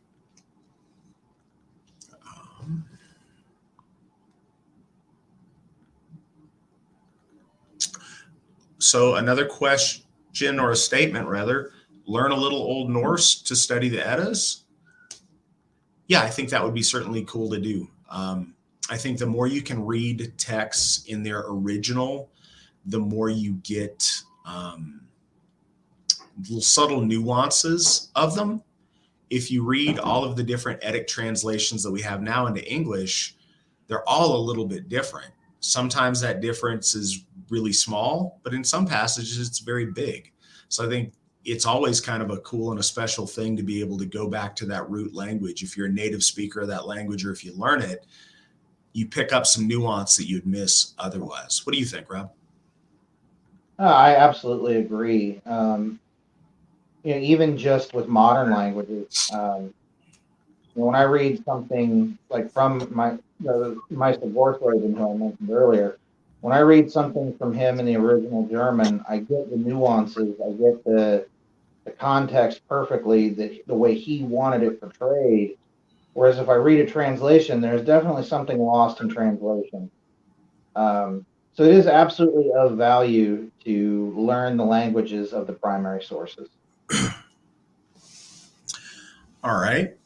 Josh asks, general question. We talked about the about an AFA university, but what about more trade, craft, and skill sharing ideas? Would we like to see more of that? And if so, in what capacity? What do you think, Rob? Well, that is another advantage of homeschool, is that you can really concentrate on a trade or trade craft. And part of schooling can even be an apprenticeship, or learning about that particular trade. And I don't want to give too much kudos to the European system, but I do like the way they do schooling, where if you're destined to go to university, then you go to one type of high school. But if you are destined to be a soldier or a plumber or an electrician, you're going to go to a different type of high school where you get the basic knowledge just to be a productive human being that you need. I mean, you need to know some math and you need to know some science, but you don't need to know physics to the degree that someone that's going to be a petroleum engineer does. And you take some trade classes as part of your high school. I think that's really smart. And and I've often said that my cousin who's a plumber makes a whole heck of a lot of money than I do with a master's degree.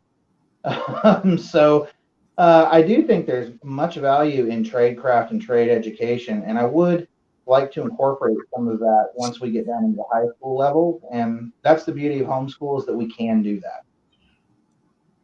Yeah, I think that's really important. And I think that's a valid thing to throw out. And I've heard this from so many people and more all the time. Unless you're going for a very specific career that requires a college education, people are finding that they can do way better economically in the trades. And I think those are always things that are useful and valuable for our folk. What I'd like to see more of, and kind of outside of a school perspective, is more apprenticeship and more, our folk that have a skill being able to employ and train other AFA members, especially young AFA members, so that they can learn skills to build a life on. We already see some of that, but I would love to see more of that as time goes on. Definitely. Next question is, what do you think, or do you think there are things in nature that are, or at least could be, acts of the gods? Absolutely. It's tricky because there's a balance, and so many people, everything's either black or white. The gods work through nature in a lot of ways. So every time there's a storm doesn't mean the gods are angry, but maybe sometimes it does. When something special happens in nature that's odd, there's a lot of science that goes into it that's not, necessarily an act of the gods, but then there's times where it is. And one of the special things about maturing in Asatru is being able to see those synchronicities and see where natural occurrence and natural things have a deeper meaning and where they don't. And sometimes things in nature that you're going to see, it's easy to think about storms or earthquakes or big things, but sometimes just subtle occurrences when you're out in the woods with animals or with other sign. Animal sign is a big thing during ritual. And animal sign is a big way that the gods communicate with us. But then again, there's animals that just wander around and do animal stuff, and differentiating between the two is very challenging. A lot of new people, when they first get involved in Asatru, man, every time they see a raven, it's a messenger from the Allfather. And it's not, but it could be sometimes. Sometimes it is. Again, figuring out those subtleties are important, and sometimes it's something specifically meaningful to you. But that is something that I'll note that a lot of people do notice is during ritual, when at certain really important moments, you'll see nature react to it in very subtle ways. And that's always a special thing to see. What do you think, Rob? Oh yeah, definitely. One prime example I can think of is right after your Odin's bloat at Winter Nights. I think it was 2 or 3 years ago, maybe longer. As soon as you were done and we were leaving the circle, there was a meteor shower. Now maybe that was coincidence, but boy, it sure was very powerful for a lot of people. Um, and I'll share a few things. I really like animal signs. It's kind of my nerd out. Um, and both times when one of my really good friends and fellow Gothar, when he was married, there was a fuzzy bumblebee that floated around the ceremony and landed and hung out the whole time. And bees are a sign of good luck. And then later, another friend of mine was renewing his wedding vows, and the same thing happened. A bee just hung out and watched, and the whole time didn't bother anybody. Just kind of hung back and watched. And I really like noticing small things like that. Um, like Matt said, sometimes a raven's just a raven, but I still think it's kind of neat to notice little things like that. And a story I'll tell. Even though a raven may just be a raven, it can also be a learning point. And if it serves to strengthen your faith, all the better. My daughter and I were hiking up a famous Virginia mountain called Old Rag. And we went during a weekday, and it was fairly chilly. So we were the only ones on the mountain. And we were going to do a little ritual to Odin at the top. And as we're going up, my daughter points out, and she's about 9 at the time, she points out that there's these ravens that keep circling and flying. And she saw them, they may or may not have been the same pair of ravens, I don't know, but she saw them the whole way up. And then when we were on top of the mountain and we were resting and having something to eat, they landed on the rocks and they fly off and circle back around. But that was really, really special to a 9-year-old girl. She said, "I know, Dad. I know that's Hugin and Munin telling Odin that we're here to say hi." And they're going to go back and say that, tell Odin that we're doing a ritual for him on this mountain. So maybe it was just ravens, maybe not, but it was really special and powerful to a 9-year-old girl. So stuff like that can be very special. Yeah, and that's what I meant by sometimes stuff is just particularly meaningful to you, and it may not be meaningful to everyone else. All right, so we're having some technical things. Some folks are saying entropy is down. Nick, if you could, I don't know, copy and paste those questions that I already have up that I haven't gotten to yet so we don't lose them, and I'll try to refresh it and see what I can do. In the meantime, we got a question. Rob, have you heard of the Wisdom of Odin YouTube channel? And I'll throw this in. If so, what are your thoughts on it? I've heard of it. I have not personally checked it out, so I couldn't offer an opinion. Yeah, that's where I'm at with it as well. I know a lot of folks on here do ask about it.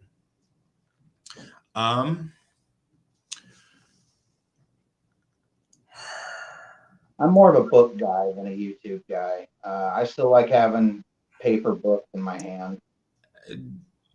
Don't say that while we're on a YouTube. No. I watch everything the AFA puts out. I really do, but I do watch everything the AFA puts out. But yeah, no, I'll check it out, and if you want to send me a message, I'll let you know my opinion after I've actually looked at it. Okay, so I am copying some questions here, and if this disrupts anybody, please ask your question again. If for some reason something happens, I'm going to go ahead and restart the entropy deal and see if that fixes the problem folks are having. I'm trying to think of something. In the meantime, Rob, can you talk a little bit about your experience at Thorshof. You've been, one of the founders of that place, making that so successful. Can you talk a little bit about that to us while I get this worked out? Absolutely. It's a very special place. And when we first started there, I'll never forget. My wife and two of the other Gothi that are now Gothi wives were sitting there in the hall, and it was just so bare and empty, and it was so sterile. It looked like a cafeteria.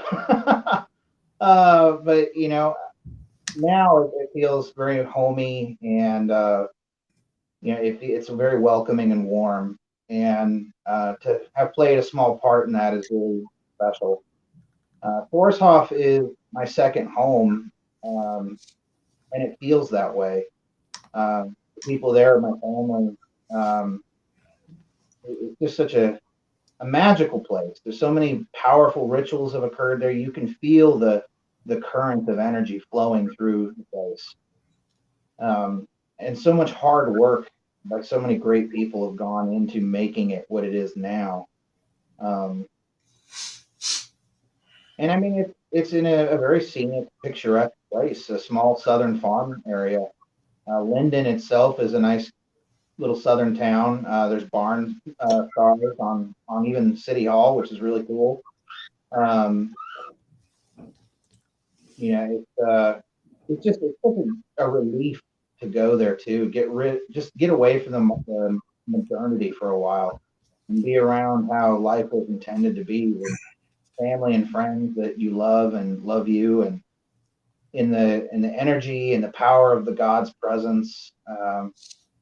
It's hard to put that into words, but it's really special. And if you haven't been to a Hof, you have to go.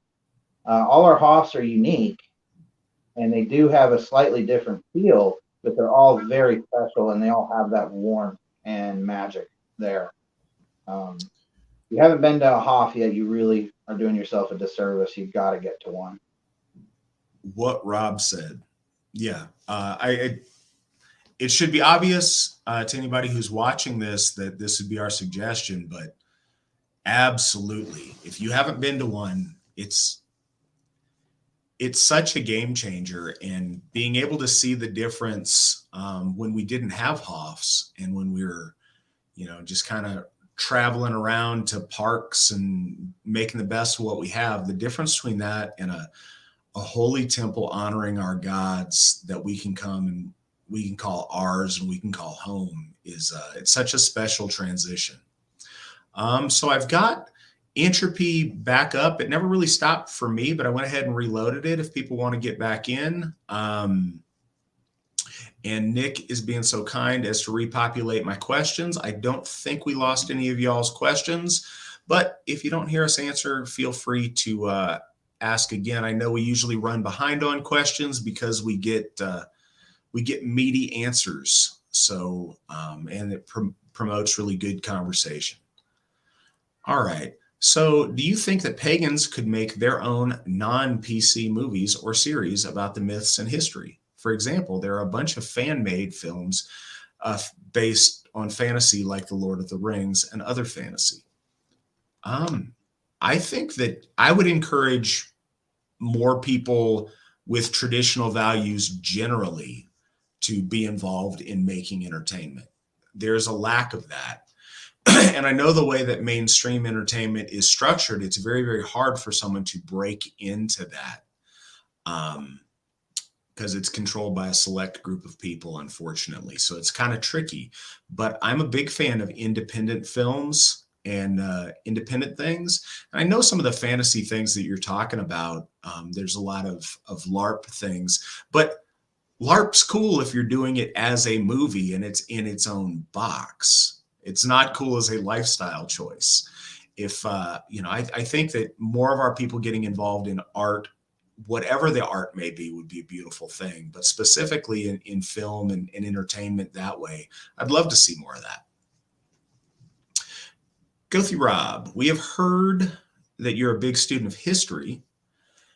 Is there a specific time period that you find exciting and want to talk to us about, that talk to those of us about who might not have your knowledge? Certainly. I love the Bronze Age. The Nordic Bronze Age is really cool because it is the birth of Germanic. So that's something very special. Unfortunately, that's more archaeology than it is history. But Bronze Age Greece, however, is very rich, and we have written accounts of it, stories. I love Homer, and I think that Bronze Age Greece is an alien culture that is. Oh, hey, Aubrey. Bronze Age Greece is. I mean, we had trading networks and cultural associations with the Nordic Bronze Age, and it is absolutely a good example of our people's values, worldview, and how they saw things. So I think you can learn a lot from reading the poetry of Homer, Monogamy, and several other examples. So yeah, I really like the Bronze Age. As far as pure history, though, I got to go medieval. I love the medieval time period. The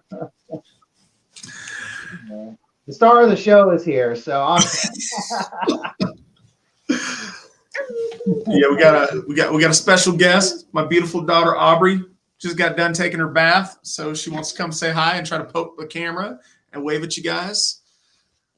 I'm a extremely lucky guy. This little lady is wonderful, and I love her so much, and I appreciate you coming and saying hi. Yeah, I share a love of medieval history with Rob, certainly. History is fascinating, and it doesn't just have to be in some archaic. I think our people get stuck just thinking of the Viking Age for religion and for history. And the history of our folk is our collective inheritance. And I think all periods in history have amazingly interesting and valuable things we can learn from. So I would encourage people to, check out stuff that's outside their box a little bit sometimes. For both of us, what is one misconception about Asatru that you want to address? Rob, go first. I've been involved in Germanic paganism, if you want to call it that, for such a long time that the misconceptions from outsiders are kind of far removed from my thought processes. But I would say, that the biggest one I can see, and even my family's very accepting. My parents, who are devout Catholics, will send me a Yule card. They'll white out Christmas and write in Yule. So they're very accepting even. But I mean, I've heard some other people like, oh, so you worship demons. Well, no, that's a false, you're setting up a false premise. My gods are outside of the bubble of your religion, if you will. We don't exist just in your bubble. So I guess that would be the biggest misconception. Maybe from maybe mainstream conservative Christians, I guess, is that we're demon worshipers. That's the biggest one I can think of off the top, to be honest. Yeah, I'm kind of with Rob. I've been involved in this for so long, and I'm inside the bubble. I don't really know what folks that have misconceptions, I'm not really sure what the word on the street is. Things that I have seen that are misconceptions is there's a lot of folks that haven't looked into it seriously, and this may be a huge thing to us because we live this as part of our life, but Asatru are a very small percentage of the population. There's a lot of people that aren't familiar with who we are or what we do. So I think a lot of people think that we don't take this seriously, or they find it silly. And I think that's the biggest misconception I'd like to clear up, is just how very devout and serious we are in our practice of Asatru. And I believe that the AFA is Asatru, and Asatru exists through the AFA. Whatever these other folks do outside of that, I don't believe is authentically Asatru, and I don't put much stock in. There's a lot of people on the outside that I don't think approach this with piety. But in the AFA, we take this very seriously. We absolutely believe in our gods. We absolutely believe in our faith. And yeah, it's real to us. And I think that's one of the misconceptions that I see. And I see that a lot in alt-right circles, and, people that ideologically may have similar worldviews sometimes, because they may not have that sincere faith in their life, or because they may not have experienced or made friendships with AFA members, they may not get how important it is.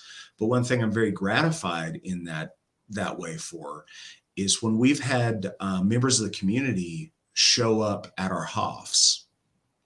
And, whenever we have folks that, family members of members, there was a wedding at Thorshof recently where an outside photographer was there. They're getting to see how very spiritual and very serious our religion has been a really nice thing, because they're able to share that with people that, may not know what to think. And one thing that they go away with is, how truly serious and truly pious and devoted we are. And that's really important. As a Christian, I experienced communion with God. I still value those experiences and feel they were genuine. As someone investigating Asatru, how would I relate those experiences to an Asatru context? I don't think that you have to, or I certainly don't think there's a spot where you're having to beat a square peg into a round hole. None of us are trying to tell you that your previous gift cycle with the Christian God, with Yahweh or with Christ, is invalid or not real. Nobody's trying to invalidate that for you. I think if any, I think that you could relate that to what we talk about in Asatru as the gift cycle. That sharing in that communion, in a way, is similar to us sharing our energy with our gods.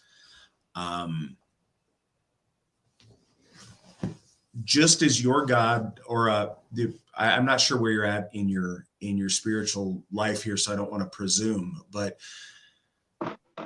if you have a devout faith in a Christian God, that doesn't invalidate or take away from our God's existence, and vice versa. Our God's existing and being powerful and real doesn't mean that the Christian God doesn't exist. So I don't think that you have to forsake past experiences, but learn from them. One thing that I think it does relate Asatru wise is that idea of building a personal relationship with the gods through prayer and through sharing. And I would say that our worship is much more of a sharing of energies and less one-sided, but absolutely interacting with a God in that way, where you're sharing the energy and you're feeling that God react to your devotion. That's absolutely something that you can experience in Asatru. What are your thoughts on it, Rob? Yeah, it's a tough question. It's a good one. I don't deny that Yahweh exists. I just don't view Yahweh as the God of my folk, my ancestors, and me. Does Yahweh care about, people outside of his folk? I can't answer for a God. Perhaps your experiences were genuine, and part of that is the collective spirit of the people there. yeah, like Matt said, we're not taking away from that, and you certainly had those experiences. I would contend that you might have more powerful experiences interacting with the God of your folk, your ancestors, your long ancestors. And it is a gift cycle. We exchange energies, as Matt said. It's not so one sided. Yeah, I don't want to take away from the experiences we've had before. I can say that those experiences and better are absolutely attainable within Asatru. So we have a $3 donation on behalf of Sarah Alt, and Gothi Rob looks like he could use a LaCroix at this point. LaCroix intermission? Actually, I do have. I'm drinking bubbly tonight, so. Much, ugh.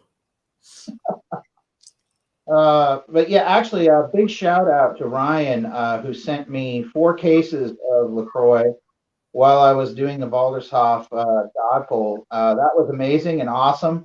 He had the what do they call it? You get somebody online and they can go pick up your groceries and bring them to you. I don't remember what it's called, but yeah, folk builder Ryan Harlan out in Montana saw that we were working hard and it was hot, so he sent over some cold LaCroix for me. Well, that was very nice of him. I just want to state unequivocally that the Asatru Folk Assembly in no way endorses LaCroix. It is disgusting. We are a bang church. So I like no LaCroix heresy here. Get out the shepherd's crook, yank you off. So Gothi Stamm, are there things that parents could do for their kids before they're old enough to get into the AFA Academy? Yeah, one of the biggest things that I'm a huge advocate for, and there's studies that'll back it up as well. Read to your children. Reading to your kids gives them a huge head start. And studies have shown that children that are read to routinely do better in school down the road. They read at higher levels, and it just sets them up for success. So yeah, that's the biggest one I can put out there is read to your children, and that becomes an activity too that you get to bond with your children over. Is story time.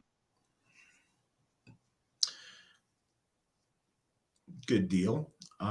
Does anyone have any suggestions of folk-made clothing, or at least USA or Euro-made clothing? I do not. Rob, do you? I mean, I spend more money than I should at the AFA store on t-shirts. And it seems like every time I make an order, Melissa's coming out with something new. So yeah, I'd advocate the AFA store. Yeah, outside of that, I can't think of anything off the top of my head. So one thing, and I want to make this clear about the AFA store, I have no idea where the garments come from. The logoing and art done on it comes from us, but I can't make any guarantee that the shirts aren't outsourced and made in a different country. So much, the price point is so much better that it's disadvantageous a lot of the time to get American-made products. But yeah, I just don't want anybody to think that we're making a guarantee that the products in our store are sourced from either Europe or the United States, because that may very well not be the case.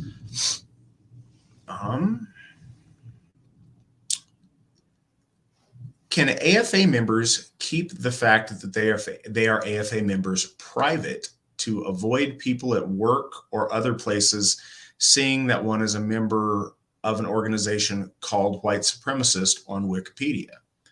Yeah, absolutely. You're, as a member, and we do ask that our leadership have their name, their face, and their association with us be public.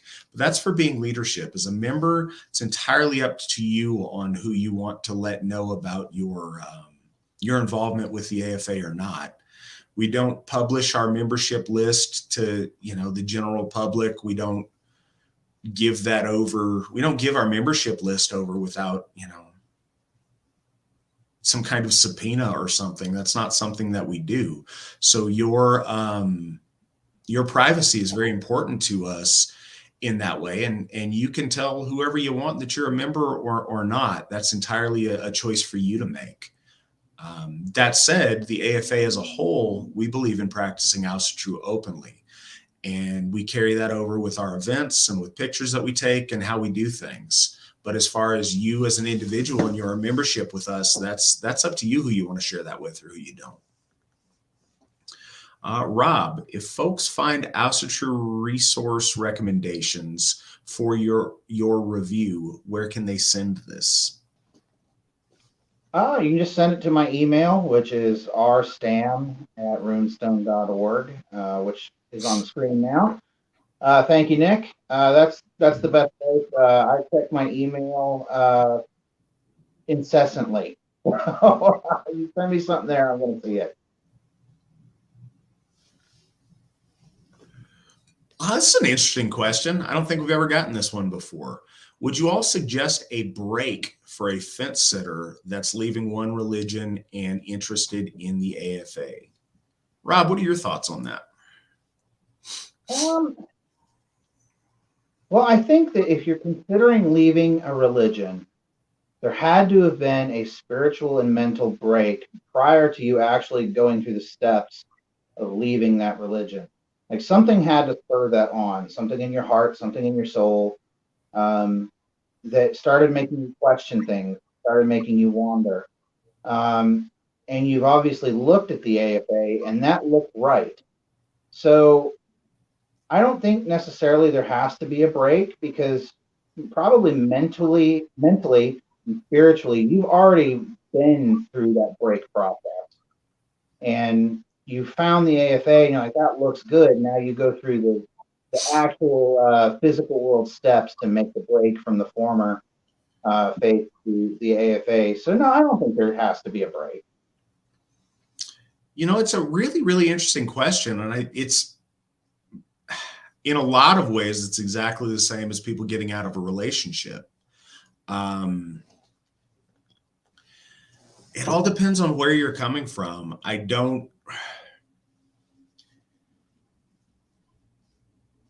In a lot of ways, it's like, getting out of a relationship and pursuing a new relationship. You want to make sure that the baggage of the one doesn't carry over to the other. And if you've been treated poorly in your previous faith, I can understand where there would be a time of exploring what you really think, who you really are, getting back to an authentic version of yourself, and from that point choosing a different faith. But I think all too often it's all part of a spectrum, and you've been transitioning out of your faith and slowly into Asatru for some time. And if that's the case, once you break your ties with your old faith community, I think you're probably oftentimes already geared towards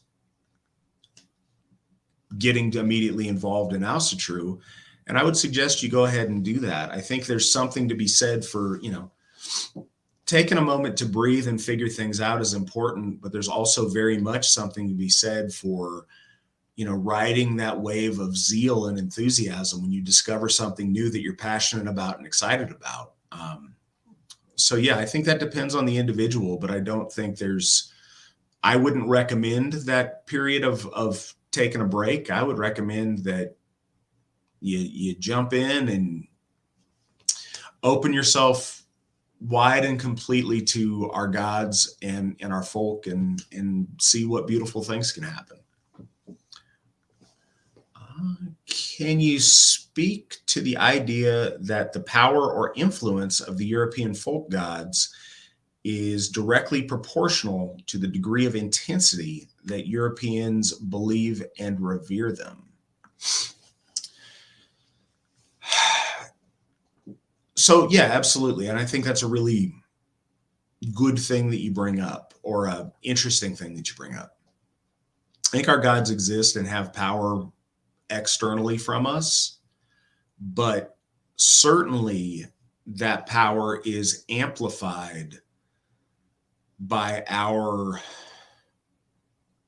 reverence for them and our gift exchange. So when we are engaged in a gift exchange, maybe, our ancestors would often sacrifice an animal or offer up some food or some meat that way. We make offerings of mead. Sometimes, we offer other things, but our ancestors would also make offerings of spoils of battle and weapons and things. The gods don't need weapons. They don't need, any more food. They don't need any more mead. What those things are all serving as is a conduit for our energy, for our spiritual might. And when you invest spiritual might in something, it's empowering. And that works both ways with us and with our gods. But I do absolutely believe that they are directly empowered by us giving them that might from ourselves. There's something special that I think is also noteworthy about the gift exchange.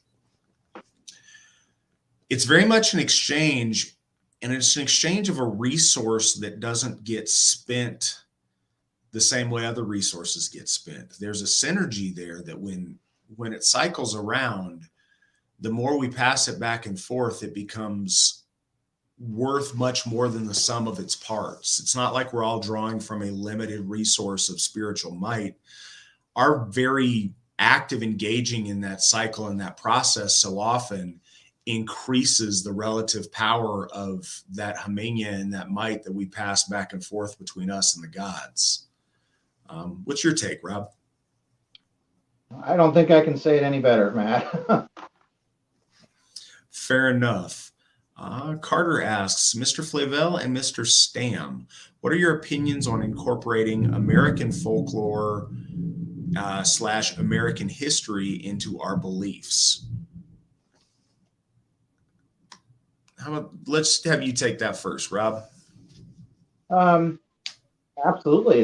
I think it's feasible. Real American folklore and real American culture,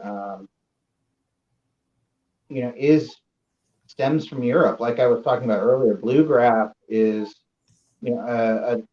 it's the offspring of Scottish, Highland, and Irish music. There's like, maybe I'm biased because of the region I live in, but a lot of Appalachian folklore, that's very European in nature, and it fits very well within an Asatru context. And I personally like that aesthetic. So yeah, I think European inspired American folklore is very applicable to Asatru. Yeah, I think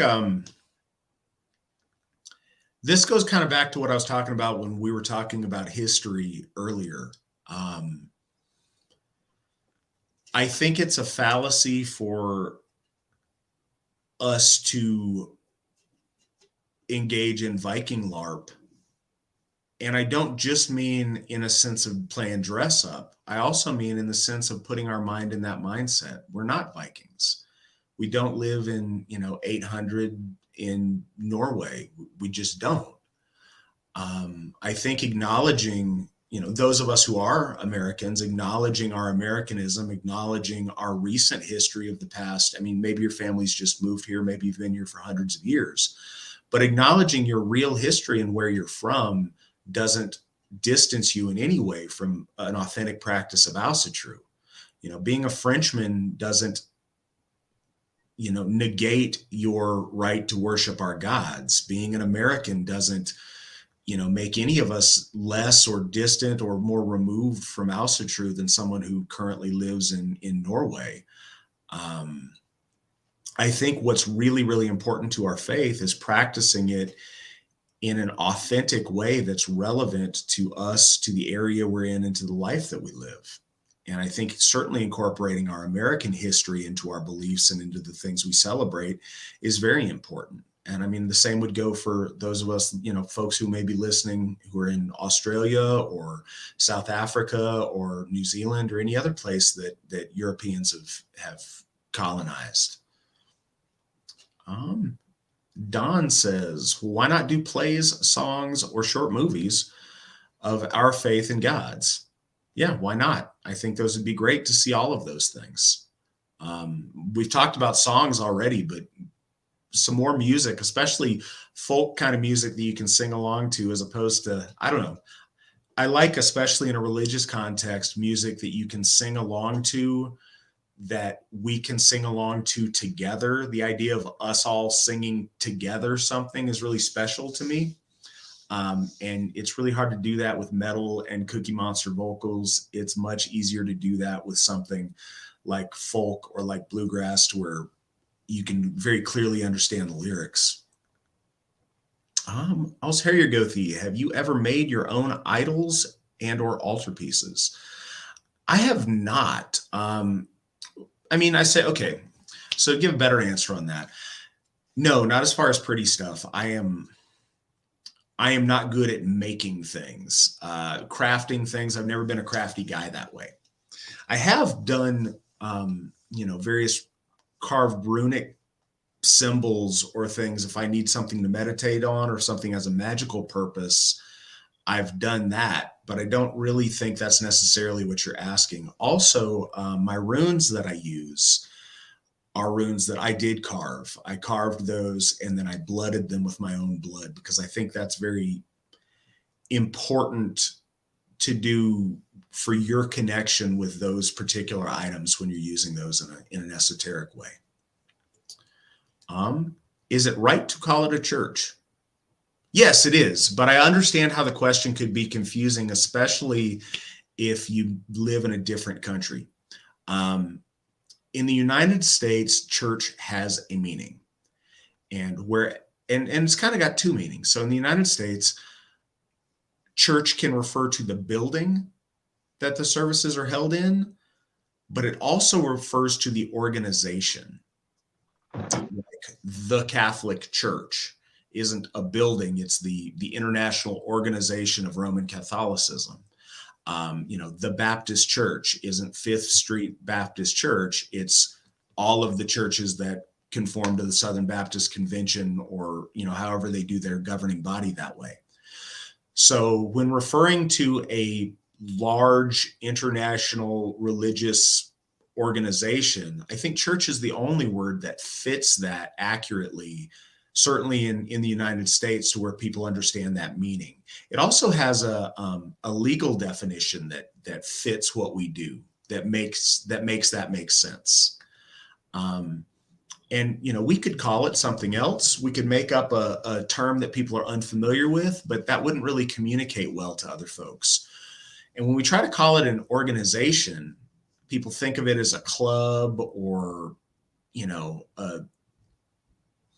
some kind of a group or a society that we all share certain commonalities with, but they don't treat it like it is a religion, like we are a faith community engaged in worship of gods. The word that encapsulates that in English and in the United States is church. If you look at the roots, it's not a Hebrew word. It's either a German word or a Greek word, either meaning, in the first case, circle, or in the second case, a Lord's house. But the word itself doesn't come from the Hebrews. It's an Aryan word. Do you have any thoughts on that, Rob? I just agree with what you say. Yeah, organization, it sounds very sterile, whereas church conveys a meaning that everyone will understand. And do you want to ask time off from work? Say, yeah, I'm going to an organization camp out, or do you want to say I'm going to a church retreat? Well, you hit the nail square on the head with that, Rob. That's one thing that I think all too often we forget to mention. The point of words is communication, and Rob's example with telling your friends what you're doing, or your family what you're up to, or your work what you're up to. If you say that you are going to a church event, they are legally required in case of your work to treat that with a certain amount of respect. If it's your, bowling league or whatever organization you're part of, they don't. So using religious language gives a lot of legitimacy within communication, especially in the United States. And I get it. If you're somewhere in Europe or, maybe many other countries, the preconceived associations with these words can be really different. And so I get that. So I can understand if someone who's not in the United States doesn't understand. But because the vast majority of our membership is here, it's a word that we're very comfortable using. And we've noticed it's communicated what we've wanted, and it's part of an evolution that's really helped us be a much more religiously focused group than before we were comfortable using that term. And Sierra says, Matt, I'm so proud to have you as an Alsherjargothi, and I'm equally as proud to have Mr. Rob Stamm as Dean of the school. Hail victory. Both of you men exude what I personally look for in leadership. Thank you so much, Sierra. That means the world to me. Yes, thank you very much. Are AFA members held accountable or have any expectations as to how they treat others within the folk or their family? How are issues handled, or is that beyond the reach? Thank you. So everybody likes blanket answers that are super black and white. And I'll let Rob address this as well, because it's something in his role as a Gothi that, that comes up.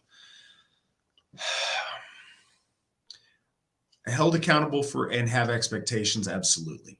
A lot of those are in what we call the law of the hall, that describes the frith, or the reciprocal, agreements that we have amongst one another to treat each other with a certain amount of respect and in a reasonable way. And it's incumbent upon our Gothar, which are our clergy, to counsel people on that and manage that in a way that's going to be healthy and upbuilding, and get people where we want them to go.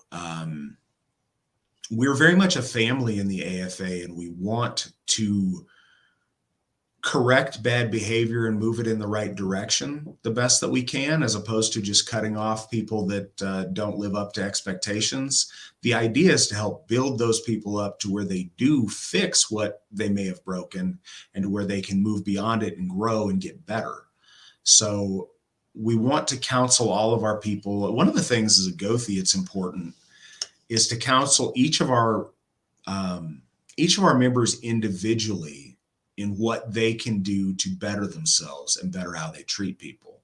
So if there's a conflict between members of the AFA, very often each of them will get counseling from a separate Gothi or Githia, so that they have somebody that's really focusing on advocating for their betterment. But that is a situation we do try to manage. And ultimately, if the behavior is so unacceptable that it's either, directly contrary to our values in a shocking way, or to where it is ultimately disruptive and more harm than we can deal with a community, then we do have to part ways with those people until they can, get their life right. And people do, and they come back. One of the things I think is important to note on this, as opposed to a Christian church sometimes, is, though we want all of our individuals to grow and succeed, and we want to help the individual, the community is the most important thing. So if we have a person that is a consistent problem, and their problem is spilling over into the community, we either need to get that solved really quickly, or we need to separate to where they're not ruining the experience for everyone else. But Rob, what are your thoughts on that? Yeah, absolutely. And counseling individuals, nobody is perfect 100% of the time. And everyone's going to have a period in their life when they're going through something that they wish they weren't. And, we want to cultivate nobility. We want to always conduct ourselves in the most noble way we can. But even the best of us can at times struggle with that. And, a lot of times family issues especially are very contentious because emotions are so high. And that's one thing we do is, in say an instance like that is, like Matt said, the Gothar will counsel individuals separately to be the best person they can be. And like I said, everybody is going to have a rough point in life, but that doesn't define you unless you let it. If you let it define you, then you're on a wrong path as it is. But yes, with it in mind that the first and foremost responsibility is for the health of the community. But there's very few individuals that I think are beyond redemption in my mind. It may be a very hard road to achieve that redemption, but it's available, if that makes sense. All right. What is the reason for the Wikipedia hate group label? Is it because it is a European faith and simply accepts European-rooted folk? Or is there more to the story? I saw Temple Set come up years ago. So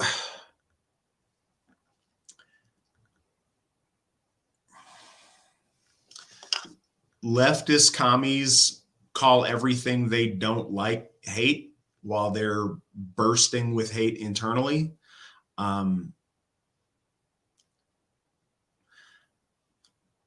Leftist degenerate folk like to apply mean labels and call us names. And I'll give you a more detailed answer than that, but that's the most simple thing.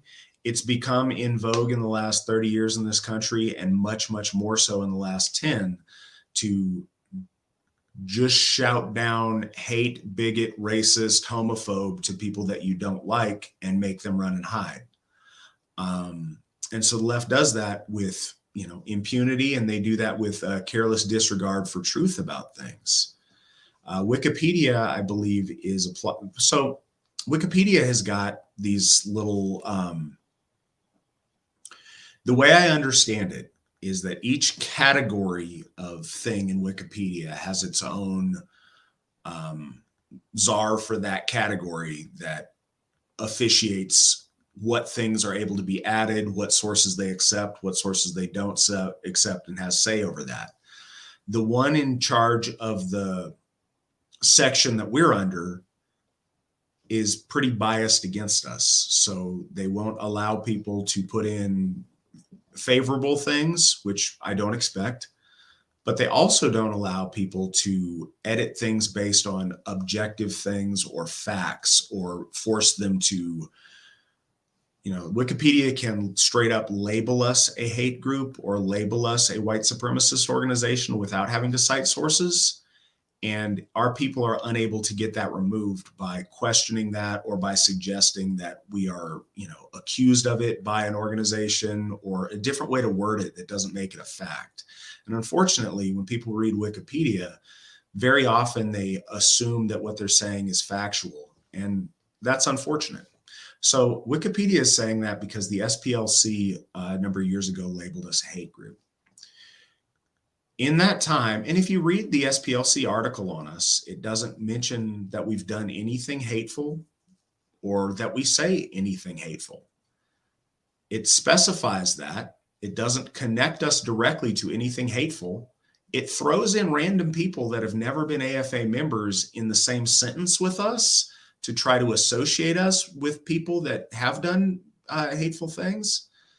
But it never once says that we've done anything wrong. It says, oh, they know what we really mean, but there's no instance that they cite of us saying or doing anything hateful. So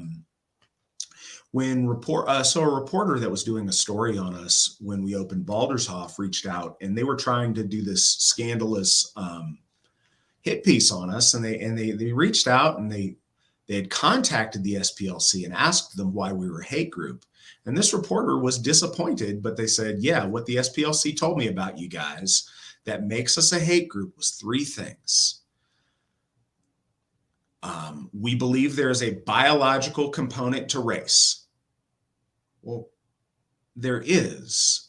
Every doctor, every anthropologist, every person involved in forensics, like there just is. That's true. That's I don't know what else to say about that. That just is. Second, we have an archaic view of gender. Without citing anything specific on that, I'm forced to conclude that that's because we believe that boys have penises and girls have vaginas, and that our biology defines our gender. And it sounds like I'm being silly. Unfortunately, in 2022, that's not silly. That's something that I have to say. And then the third reason is because we propagate the white nationalist propaganda about a white genocide in South Africa. We could call that something different. If you look at the United Nations definition of a genocide, though, it absolutely meets that criteria. It's a real thing. It's in the news. It exists. We could link stories to it. White people in South Africa are currently being targeted for rape, murder, and depossession of their lands by various groups of people based on their ethnicity. That's true, and that happens. And I would think that us standing against any group of people having a genocide committed against them would be a noble thing for us to be opposed to. But unfortunately, as long as it's targeted at white people, the left doesn't agree with that. So those are legitimately the three reasons that this reporter said the SPLC gave to them. There's no way to be authentic and to be on the right side of that with those folks, unfortunately. I hope we get to a day and an age where we're treated fairly, but until then, we're going to keep trying to do the right thing and letting the chips fall where they may, but keep pushing forward. I'm not sure your comment about the temple set. You may be alluding to the Temple of Set, which there was a gentleman that's not an AFA member and hasn't been an AFA member that was involved with. But again, I don't think that really relates to a hate group thing. So if there's more to the second part of your question that you want to ask, we'll answer that down the road. So I'll let you take this one, Rob. Heather wants to know, what is the difference between Orlog and Wyrd? Is there a difference? What is the difference, and is there a difference? Oh, that's a good question. I look at it as Wyrd is more, I don't want to say, it's more wide. It's folk wide. Wyrd is the waves in the energy that flows out across everything. And I don't want to sound like I'm some hippy dippy here, but it's kind of like cause and effect. But it's not at a personal level, whereas Orlog is more like your personal luck, for lack of a better word, which is just a positive action, and I guess negative, that accumulate and build up and can actually affect Wyrd. But that's more of a personal soul thing is Orlog, where Wyrd is more of a big picture. And that's the most basic thing I can say. I can explain it. What do you say, Matt? No, that was well done. Orlog it relates to Wyrd, but Wyrd, there's your personal Wyrd, there's the Wyrd around us, there's the Wyrd of a particular group. It's a much broader concept than your personal Orlog, which is in a way a trajectory more than a firm destiny per se. It's an area that you are pointed due to circumstances and situations. Does the AFA have an Asatru course for non-members? We do not at this time. It's one of those things that we do our religious instruction for members as they become members. We're all happy to answer questions, but we don't really have a course that we put people through.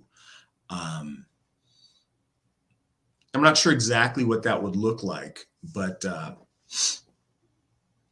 some people have asked about like a new to Asatru course, and I don't think we've made any progress on that, but I know some folks have asked about that. Do you see the role of a Gothi as a servant of the people or a priest class type that is a bridge between members and the gods? Yes. I think that I know that that's sometimes the cop-out answer, but I don't think that our Gothar are, you know, I don't put forth that they're this ultra humble servant class of people that are just there to serve selflessly. No, I want our people to stand upright and want good things and be ambitious. But they certainly have an obligation to serve the folk and to serve the gods. That is absolute. So I think some of the confusion that some might have is, in the world that we live in, very often there is a separation between authority and responsibility. And we don't see that in our Gothar. Your elevation and your elevated status is directly proportional to your service and your duty that you have to our folk and to our gods and to our church. I absolutely see the Gothar as a priest class that bridges the gods and man and the gods. We serve that bridge ritually, and we serve that bridge throughout our lives of connecting our folk with our gods and representing the AFA before the gods, and also representing the gods before the AFA. And that's an essential function that we couldn't function as a priest class if we didn't do. But no, I don't begrudge anybody wanting power and authority and nice things and feeling special. But all of those things come with heavy responsibility. And I want people to have all of the things they want in life, but I want them to live up to it and be worthy of it. So I think it is an obligation for a Gothi for their entire life to try to be worthy of their position and worthy of being a leader. So I don't think those two things have to be mutually exclusive. What are your thoughts, Rob? Yeah, absolutely. We are priests that serve that bridge, and we are a priestly class, but we do have the obligation to the folk. And it's funny. It was a joke. When I was in the Gothar class, a friend of mine and I were talking. We were talking about folk building stuff because we were folk builders. But, man, I can't wait till we don't have to mess with this when we're Gothis. Oh, no. We just mess with 10 times more. Matt all the time says that Gothis are super folk builders. And that's absolutely true. But we also get the privilege of serving as the bridge to the gods. And that is an absolute privilege. And it's a heavy responsibility. So if there are some accolades and some recognition that comes from that, it's well earned. Our Gothar are the best in the business, hands down. I mean, nobody holds a candle to AFA Gothis. So, yeah, and I think that it's a very big responsibility as well for our Gothar that have to, and it's not even have to. We want to always conduct our lives in a way that will be pleasing to the gods and look well to the folk. The tri-horns is not just a symbol or a flag. To me, it represents everything that is important, and I wouldn't, it represents so much more than, yeah, that's the church symbol. It's just, it's very powerful, and you want to live up to that symbol, if that makes sense. And it is a very honor and privilege to serve as a Gothi in the AFA. There's a theme, and the theme of the show is Victory Never Sleeps, but it's relevant to authority never sleeps either. There's not a point where you can rest on your laurels. You have to earn it each day. Our Gothar are asked to be worthy of their position every day and to always continue to do more to earn their spot. And that never stops. That's a lifelong thing as long as you wear this ring. It's a lifelong thing. So we have a couple of questions left. We're almost at 3 hours now. It's been really good tonight. I appreciate all the questions, and I appreciate the folks that have donated over on Entropy. Thank you guys so much. If any of you guys have any last questions you want to make sure we get to, please go ahead and ask those. We'll make sure we get to all the questions before we cut this off. But as it stands now, I think we got about three more questions to address. So is Mr. Thorsson still affiliated with the AFA? The copy of the Book of Troth that I have was published by Runestone. No, Edred Thorsson has... So there's a little bit to that. First, he was a member of the Asatru Folk Assembly way back in the 1980s. So in that sense, he was associated with the AFA. Edred Thorsson has never been a member of the Asatru Folk Assembly. Him and our founder, Steve McNallen, have a long-standing relationship. He's certainly been very influential in the development of Asatru and in the develop of modern Asatru and in the develop of, most of our runic understanding. He has been the preeminent source for runic interpretation and runic understanding, but he's never been officially affiliated with us. What had happened with that book, his publishing company, and this was, I could be off on my dates, I want to say in 2013 or so, was going under, and they were having to sell the rights to those books. And we bought a bunch of those rights because we didn't, and I was not the Alsherjargothi at the time. I was the folk builder coordinator. But I was involved in those discussions. It was something I was really proud of. We bought the rights to a bunch of Edred's books so that we could safeguard those. And we ended up selling those back to him for what we paid for them. Once he was back on his feet and able to do that, we wouldn't want an author to lose the rights to something that he's worked so hard for. But he found himself in a hard time, and we were able to help in that way and preserve that knowledge for our folk and help somebody who's really contributed immensely to the runic revival. So that's why there was that crossover there briefly. Does the AFA host children bloats? Yeah, very often at our events, the children will go and have a children's bloat. Those are really neat things if you get to catch them, and it's really special to watch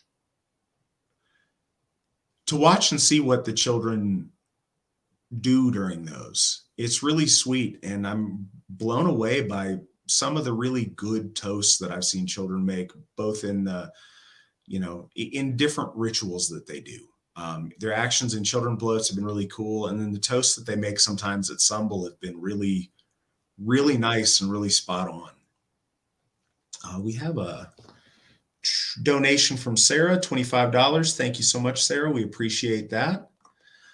She wants to say this has been an awesome show. Gothi Stamm has been top notch.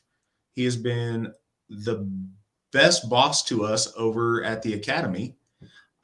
Thankful to know both of you gentlemen. Super proud of the AFA and happy to be home. I encourage anyone sitting on the fence in this chat to check out the district websites. Nick, if you could plug those for us, and to reach out, come home.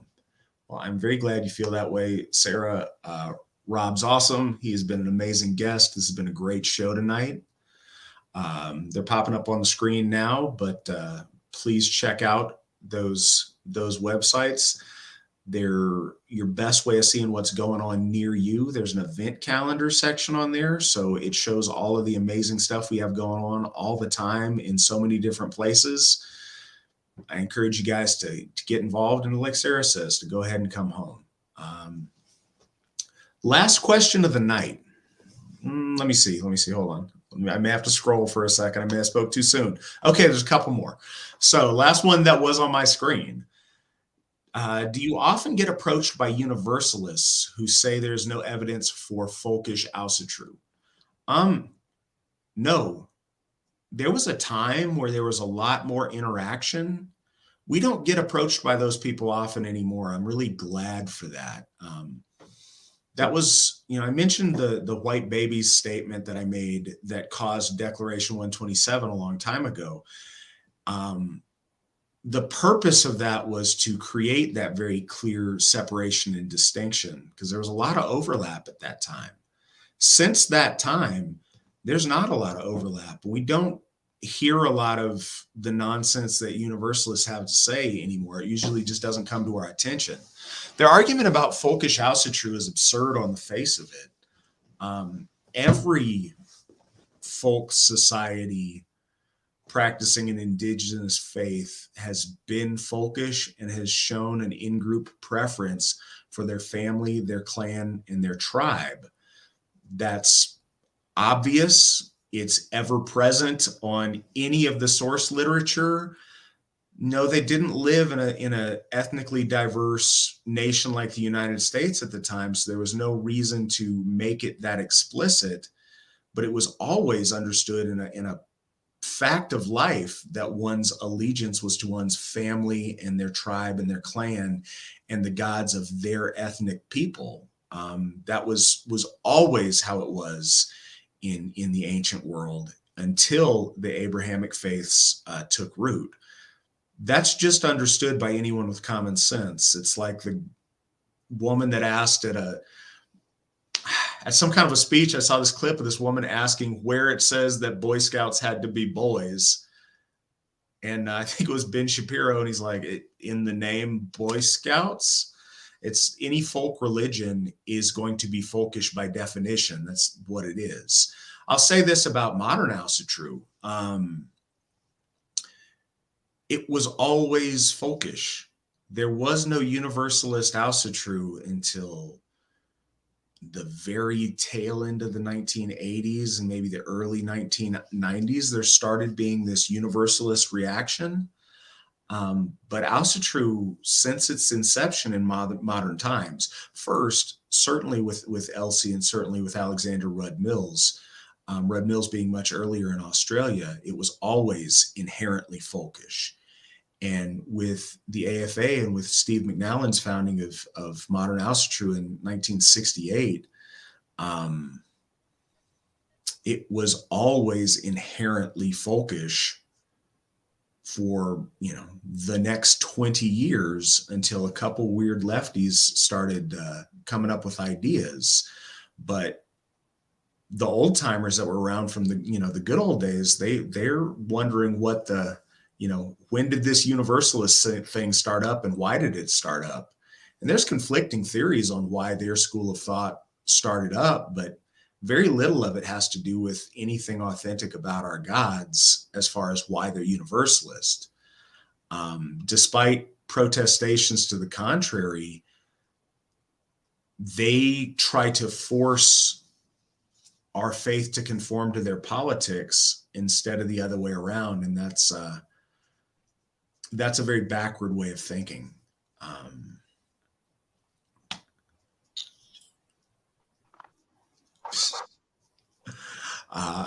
All right, Nick just sent me an inside joke. Hold off on the picture. You don't need to drop the pic. He's been good. The official last question. Is it okay to wear traditional garb at the bloat? Okay is a strange word. First, as long as it's not obscene or vulgar, you can wear what you like. It's not our job to force you to dress a certain way. If you want to wear, and I think there's a misnomer on traditional garb as well.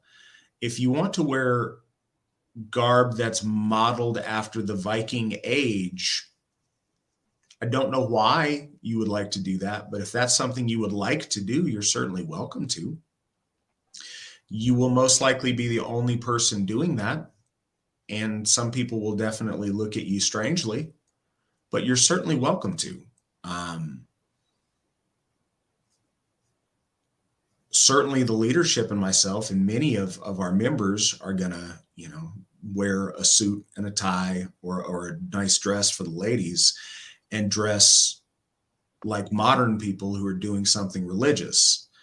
Modern Western white people doing something religious, the same way that modern Western white people dress when they do anything of great importance in their life. But no, you're welcome to wear period garb if you would like to, but it is going to be, it's going to single you out and it's going to be odd, but you do you. We're not out to be the fashion police. That's not something we're trying to do.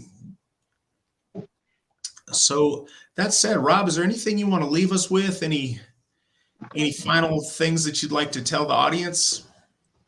As in regards to that last question too, I mean, occasionally I'll wear lederhosen, ritual, which is a still modern ethnic wear, and you'll see some kilts that is still a modern ethnic clothing. I mean, I think that's perfectly acceptable, and a lot of folks do that. My final thoughts are: I just really enjoyed being here and talking with everybody, and sharing some knowledge and wisdom, and chatting with Matt. It's always fun, so I'm glad I got to do it. Well, it's been a pleasure to have you on the show. Yeah, no, it's been great for our audience. It's been a great night. We've been on for 3 hours. We'll definitely have you back on. It's an honor to sit here and get to talk with you. So until next time, keep doing the good work, and we're really excited to hear about updates as far as how the Asatru Academy is progressing. Everybody who's donated tonight, everybody who's asked questions, everybody who's just participated in this, thank you so much. These are great. We've been getting good feedback on them. Keep the questions coming, and I really appreciate you guys tuning in and spending your evening with us. Until next time, until I see you guys. Well, no, I'll have another broadcast before then, but I might as well do the reminder anyway. If you can make it to the Njord and Hofs dedication on the 13th, please do. The following Saturday, if you can make it to the Fall Fest at Baldershof, please do. I would love to see you guys there. If I don't, and until next time, hail the gods, hail the folk, hail the AFA, and remember, victory never sleeps. Good night.